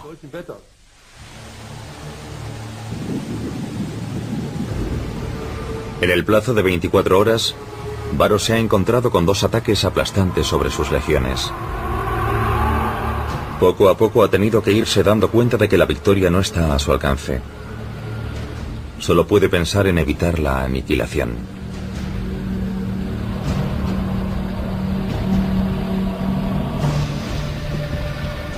Cuando uno de sus comandantes de caballería llega finalmente al escenario de la masacre, se encuentra a un Varo a punto de volverse loco. Sin saber qué hacer. Esta podría ser su última oportunidad de pedir refuerzos. Numonio se ofrece voluntario para abrirse paso con su caballería hasta el baluarte romano más próximo, antes de que los caballos estén demasiado exhaustos para moverse.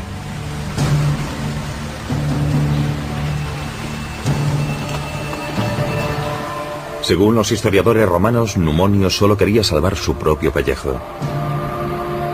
Dejó a los soldados de a pie en la estacada y huyó hacia el Rin. Pero el destino se cobró su venganza. Como recogió Patérculo, la muerte encontró al traidor por el camino. Varo y Numonio han ideado un plan, pero Arminio va un paso por delante. Otra trampa espera a la caballería en su ida. Ni un solo jinete llegará al Rin.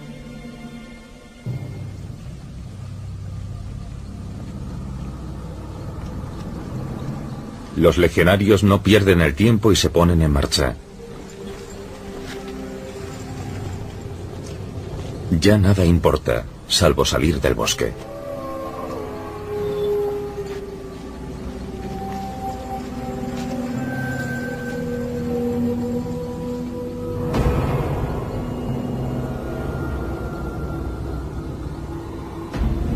Las tribus les persiguen.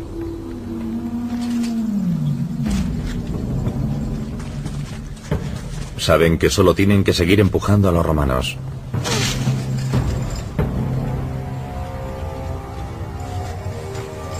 Y las legiones siguen adelante a ciegas, tropezando constantemente.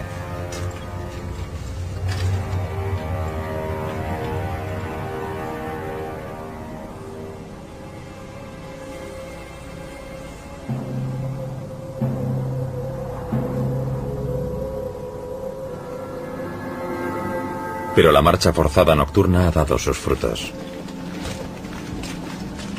Por fin, 3 días después de haber abandonado su ruta habitual, el bosque se vuelve menos espeso y el terreno más llano. Lo hemos conseguido. Por fin hemos salido de ese infierno. Parece que hay visos de esperanza.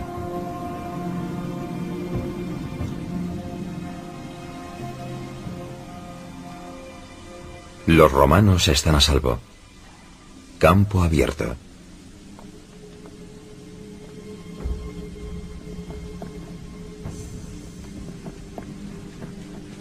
Si contaba con la caballería de Numonio, a estas alturas Varo se da cuenta de que toda esperanza está perdida.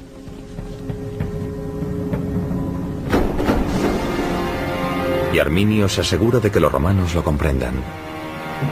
Siguen atrapados.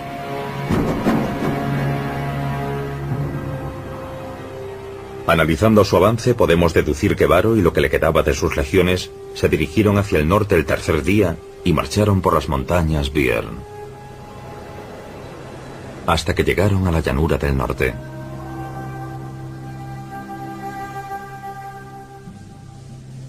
Después giraron hacia el oeste, hacia el Rin. Marchaban hacia un cuello de botella, de tan solo 80 metros de ancho, entre la montaña Kalkrise al sur y un gigantesco pantano al norte.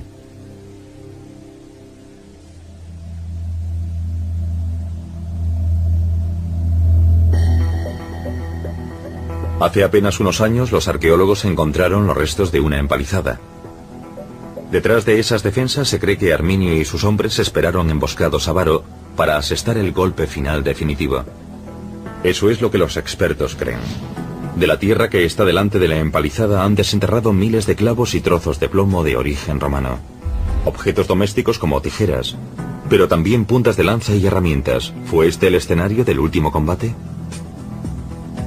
El orgullo de la excavación es la máscara ceremonial de un oficial de caballería romano. Aunque hemos encontrado numerosos objetos en Calcrise, el terreno en sí es bastante reducido.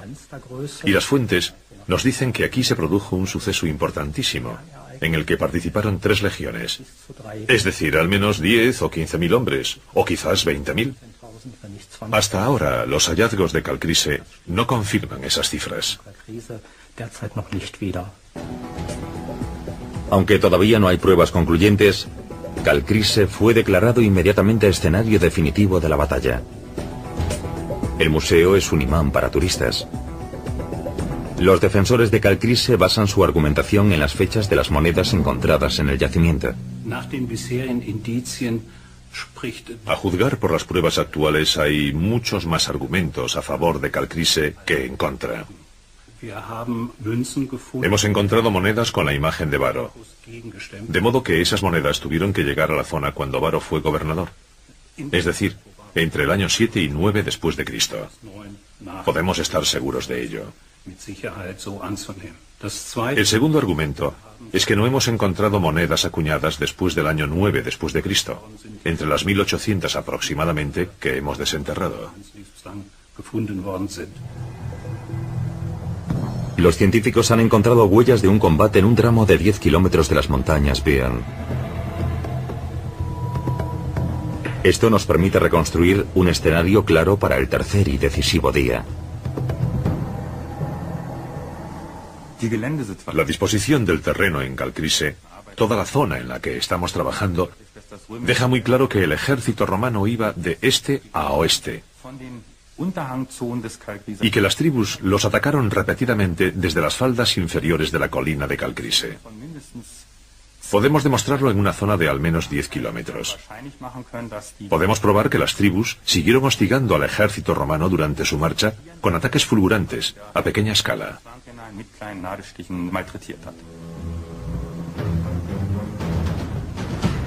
Cuando los romanos salen del bosque y forman en campo abierto, Arminio reúne a sus hombres para el combate final. Las legiones no tienen nada con qué contrarrestar el grito de las tribus de libertad o muerte. ¡Libertad o muerte! Ahora que presienten la victoria, cada vez más tribus se unen a Arminia. Incluso aliados de Roma como Segestes. Pero es por oportunismo, no por convicción.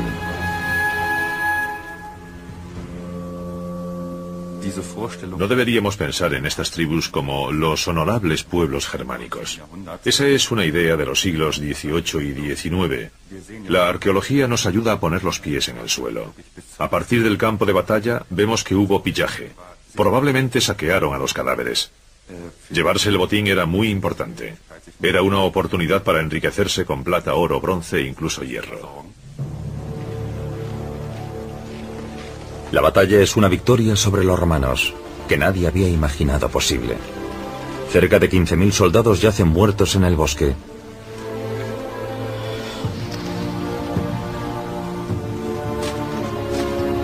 Los pocos supervivientes se arrastran por la llanura, esperando a ser capturados y masacrados.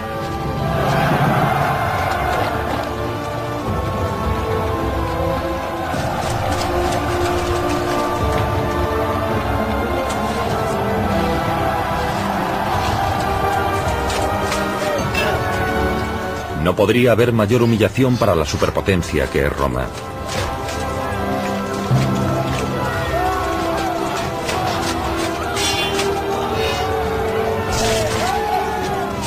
La victoria de Arminio no tiene precedentes. Entre los historiadores romanos fue Tácito quien comprendió realmente su significado. Arminio fue sin lugar a dudas el liberador de Germania. Varo se convertiría en el chivo expiatorio del mayor desastre militar que había sufrido Roma en toda su historia. Se suicidaría en el campo de batalla. Y como comenta con desdén Patérculo, este comandante tuvo más valor para morir que para luchar. Al final se quitó la vida.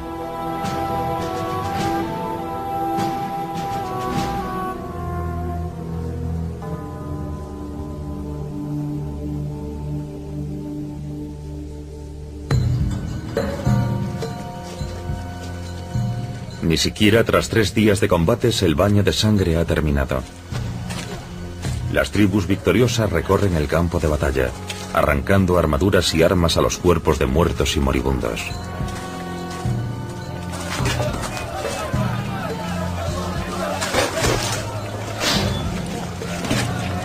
Sacrifican a los legionarios que han capturado a los dioses que les han concedido la victoria.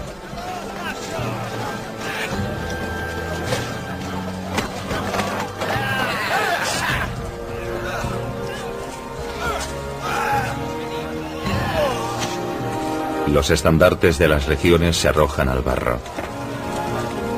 Y el cadáver de Varo es deshonrado. Su cabeza iniciará un terrible viaje hacia Roma, al palacio del emperador Augusto.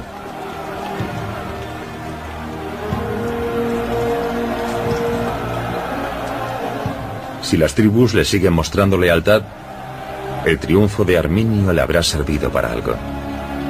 En la hora de su victoria es el indiscutible líder de las tribus germánicas. Pero, ¿buscarán venganza los romanos? El resultado a corto plazo de la victoria de Arminio fue que Augusto abandonó sus planes para ocupar Germania hasta el río Elba. Eso está claro. Augusto tuvo que librar un buen número de batallas internas y tuvo dificultades para imponer su política. Hubo mucha gente en Roma que dijo: no podemos aceptar esta humillación, debemos contraatacar. Pero Augusto creía que no valía la pena. Germania no tenía suficiente que ofrecer a los romanos. Era mejor dejar que las tribus se machacasen entre sí. Roma se aseguraría de apoyar siempre al bando más débil para que pudiese enfrentarse al más fuerte, y esperaría a que las tribus germánicas dejasen de ser un problema. 6 años después, el año 15 después de Cristo, las legiones romanas vuelven al escenario del desastre.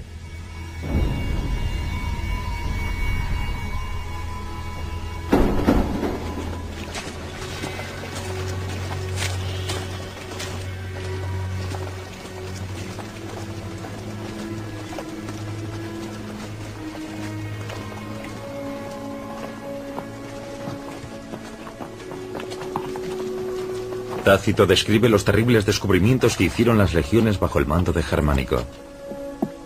Había huesos sin carne por todo el lecho del bosque. Cráneos clavados a los árboles. Eran los altares de los bárbaros, sobre los que habían sacrificado a tribunos y centuriones.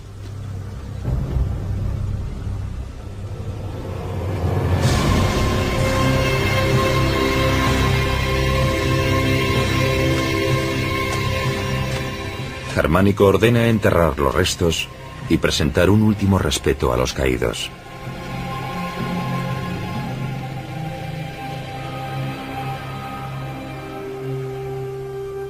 Casi 2000 años después, los arqueólogos de Calcrise han descubierto huesos enterrados en una fosa común. Son huesos de hombres y muestran señales de violencia. Estuvieron expuestos a los elementos mucho tiempo antes de ser enterrados. ¿Podría ser esta la prueba de que Calcrise fue el escenario de la batalla? Tal vez los arqueólogos hayan confirmado la veracidad del relato de Tácito 2000 años después. Pero no todo el mundo está satisfecho, y la búsqueda del campo de batalla continúa.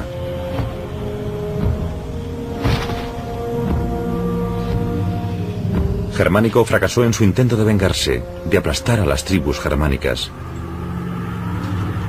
Arminio libró más batallas contra los romanos y los mantuvo a raya. Germánico fue reclamado a Roma. La superpotencia se retiró al Rin. Germania nunca volvería a ser una provincia romana. La batalla del bosque de Teutoburgo fue una de las más importantes del mundo antiguo. Su consecuencia fue una división cultural fundamental y duradera que separó a Europa en dos. Aquí en el Rin, donde hoy se alza el parque arqueológico de Xanten, había una ciudad romana con templos, un anfiteatro y baños. Este lugar era un centro de civilización antigua.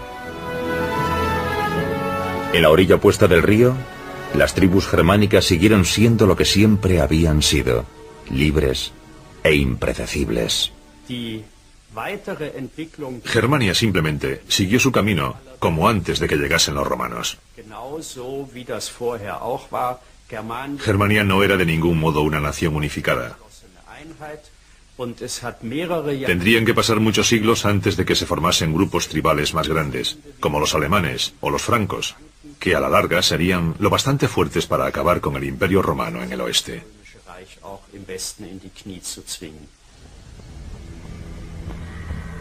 Arminio pagó su ambición de crear un reino germánico con su vida. Fue envenenado, probablemente por su propia familia.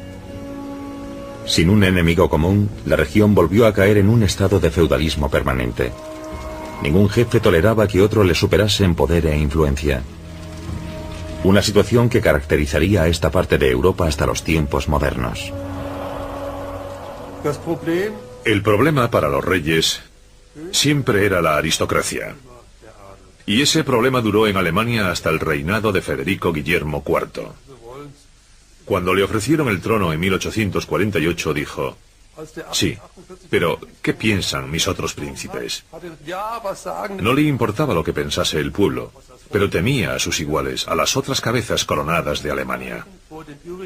Así que podemos decir que este sentido de envidia, este sentido de rivalidad con la aristocracia, se convierte en un factor permanente en Alemania.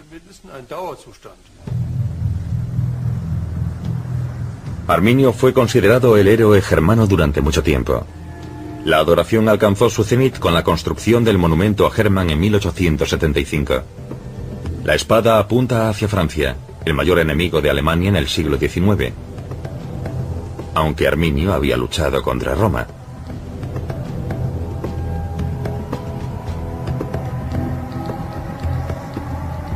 Pero eso no empequeñece sus logros. Desafió y derrotó a Roma cuando ésta ostentaba su máximo poder.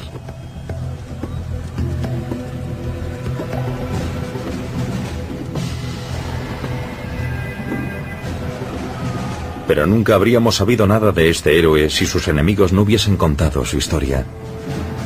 Fue Tácito, el historiador más importante de Roma, quien escribió las palabras que inmortalizarían a este bárbaro.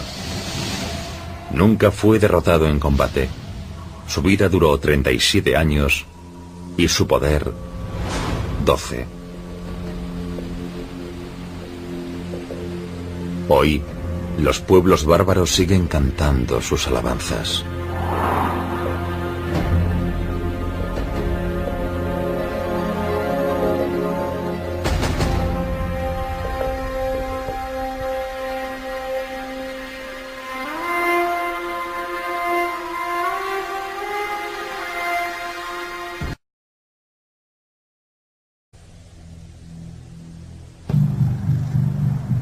Julio César dio el mismo nombre a todas las tribus de las inaccesibles regiones al este del Rin. Germanos, que constantemente hacían incursiones en territorio romano. Incluso antes del nacimiento de Cristo, César Augusto decidió proteger el débil flanco oriental del imperio en la Galia. Tras una serie de campañas, las tribus germánicas fueron sometidas. Algunas ofrecieron resistencia, otras, como los queruscos, se aliaron con Roma.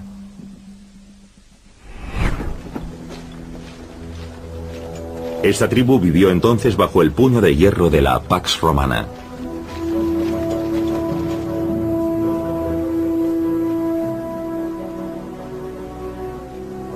Aquí vive un niño, que más adelante llegará a ser conocido como Arminio. Cuando tiene unos 10 años, su vida cambia para siempre.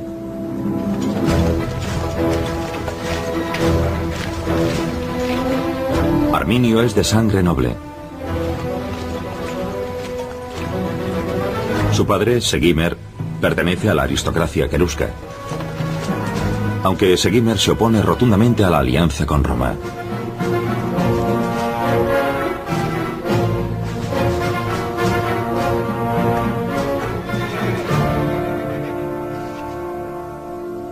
Pero los nobles han elegido a Segestes como líder de su clan. Segimer debe aceptar su liderazgo y sus decisiones. Pero Segestes no es bienvenido en este lugar. Segestes ha elegido la alianza con Roma y ahora ha venido a cumplir las condiciones de esa alianza. Ha venido a por los hijos de Segimer. Deben ser entregados de inmediato a las fuerzas de ocupación. Es, según él, un sacrificio necesario que debe realizarse por el bien de toda la tribu. Significa que Segimer tal vez nunca vuelva a ver a sus hijos. Se convertirán en romanos.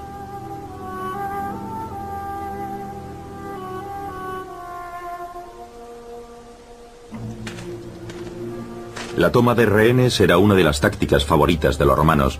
Jefes como Segestes eran sus agentes y tenían mucho que ganar con su cooperación.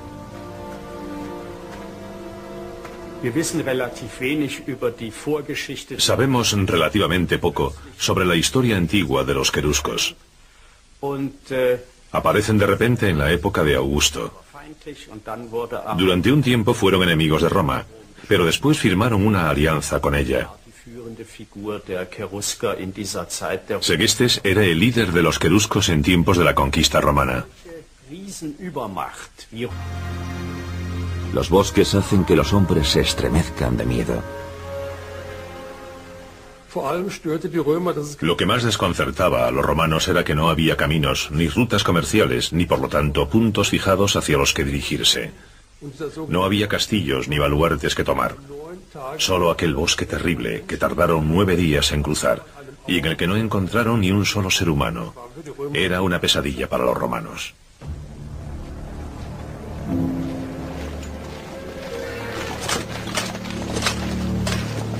Los bosques impenetrables eran totalmente inadecuados para la logística y las tácticas militares romanas.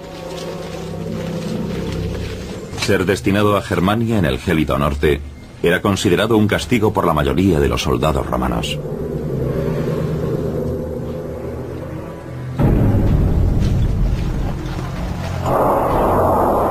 Y estaban asustados, porque nunca habían visto bosques.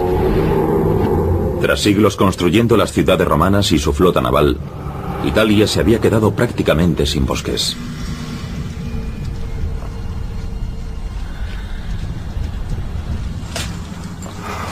Les habían destinado al norte de Europa. Sabían que aquel no era su lugar. Julio César escribió: aunque caminen durante 60 días, no podrán decir que han llegado al final de este bosque. Y ni siquiera sabrán dónde termina.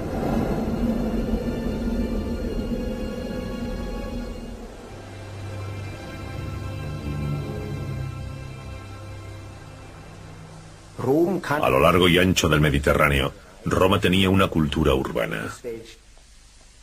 Vivían en ciudades. Y en comparación, lo que encontraron en Germania era muy primitivo, era muy simple. Faltaban los elementos básicos de la civilización romana y sus logros. Aquello era un auténtico choque entre dos culturas.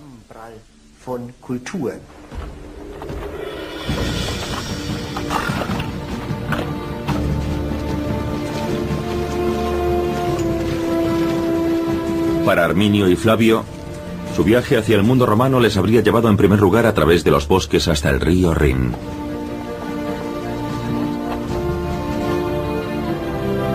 Aquí comenzaba el mundo romano. Y las primeras señales contundentes del dominio romano de la ingeniería eran una enorme fortaleza y un puente que cruzaba el río.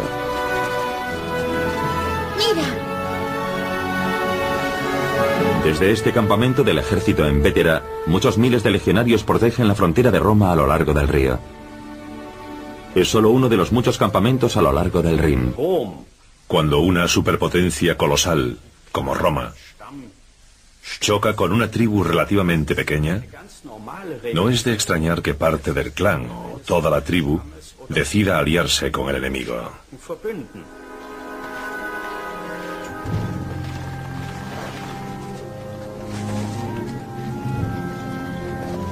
Todo lo que sabemos sobre los germanos procede de antiguos textos romanos. Escritores como Paterculo, Tácito o Dion Casio recogieron los testimonios de los soldados romanos que volvían de Germania.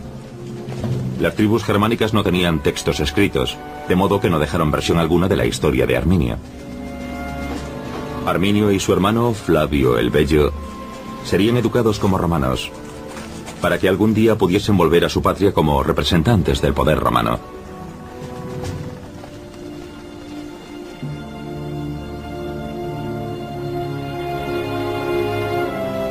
Para los romanos, esta parecía una forma segura de consolidar su control. ¿En quién si no podrían confiar teniendo en cuenta que las familias y clanes que forman el pueblo querusco, sus aliados, están divididos entre enemigos y amigos de Roma? Pero es un error hablar de un pueblo unificado y llamarles germanos. Hay decenas de tribus que luchan constantemente entre sí.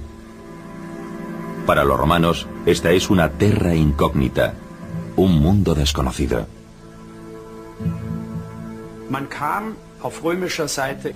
Desde el punto de vista romano, se estaban adentrando en un territorio que nunca antes habían conquistado. La Galia tenía una estructura bastante diferente. Eran celtas, ya tenían ciudades permanentes y sus tribus eran jerárquicamente mucho más estables que las de Germania.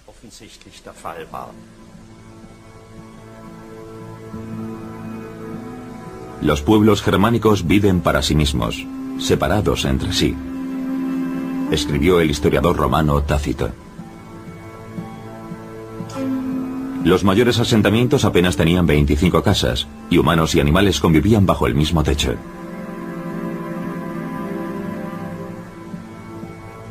Las ciudades y pueblos como las que hay en el resto del imperio, aquí son desconocidas. Y para los romanos estos pueblos son salvajes incivilizados, que viven más como animales que como humanos.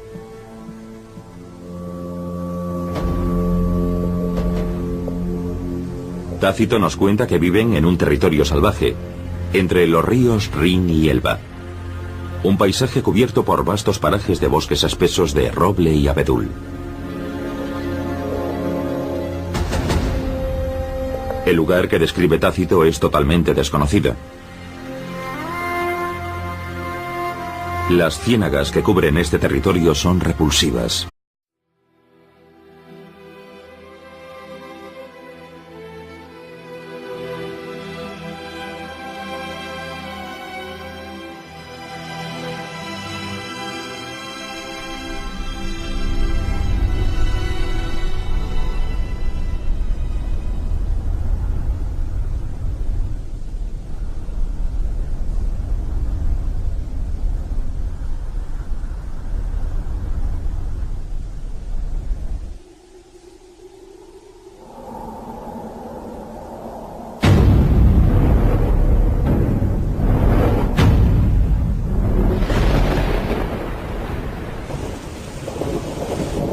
No puede haber nada más brutal que aquella derrota en los pantanos y los bosques.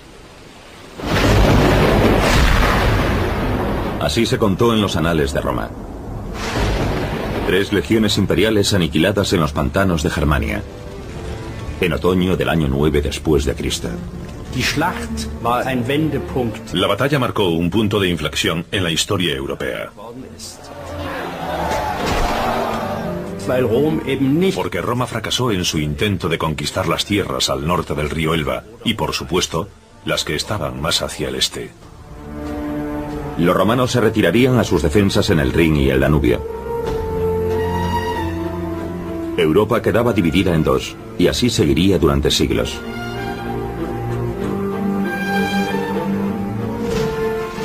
Fue el comienzo de la leyenda germana. La mayor potencia militar del mundo antiguo hincaba la rodilla ante una alianza de hierro de tribus amantes de la libertad.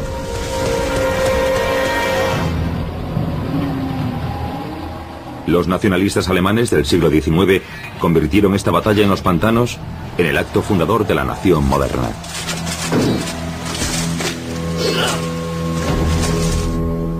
Y hasta la búsqueda del campo de batalla se convirtió en una preocupación nacional. 700 ciudades y pueblos pretendían haber sido el lugar del enfrentamiento. Pero las pruebas arqueológicas apuntan a este lugar, el bosque de Teutoburgo.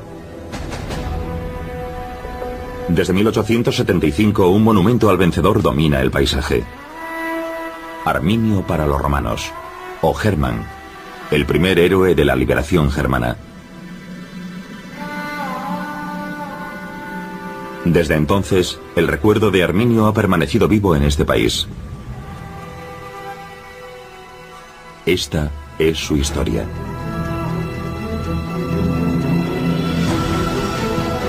La batalla contra Roma.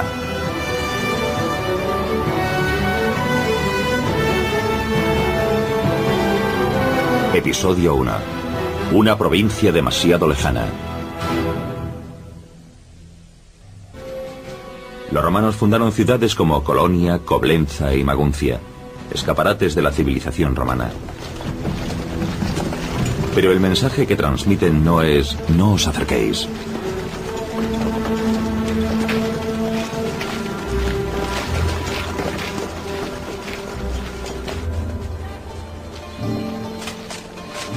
Al contrario, son un imán para los bárbaros, que se embarcan en un comercio próspero con los romanos. El pelo largo y rubio es especialmente valioso. Los germanos aceptan monedas que no han visto antes a cambio de sus pieles y cueros.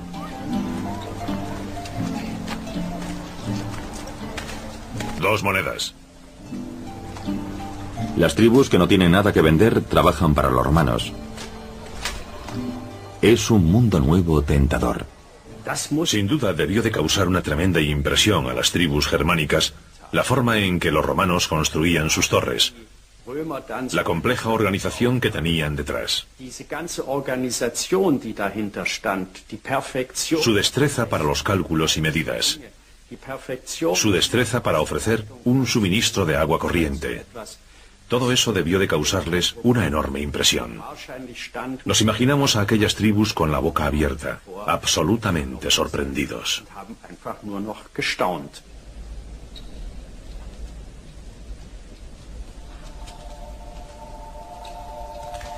La separación de su familia debió de ser dolorosa para Arminio. Pero había numerosos estímulos nuevos para distraerlo. Además, los hermanos bárbaros seguramente se convirtieron en una atracción.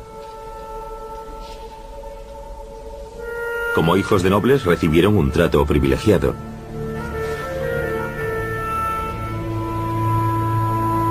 Que incluyó, por ejemplo, su primera experiencia milagrosa con suelos calentados.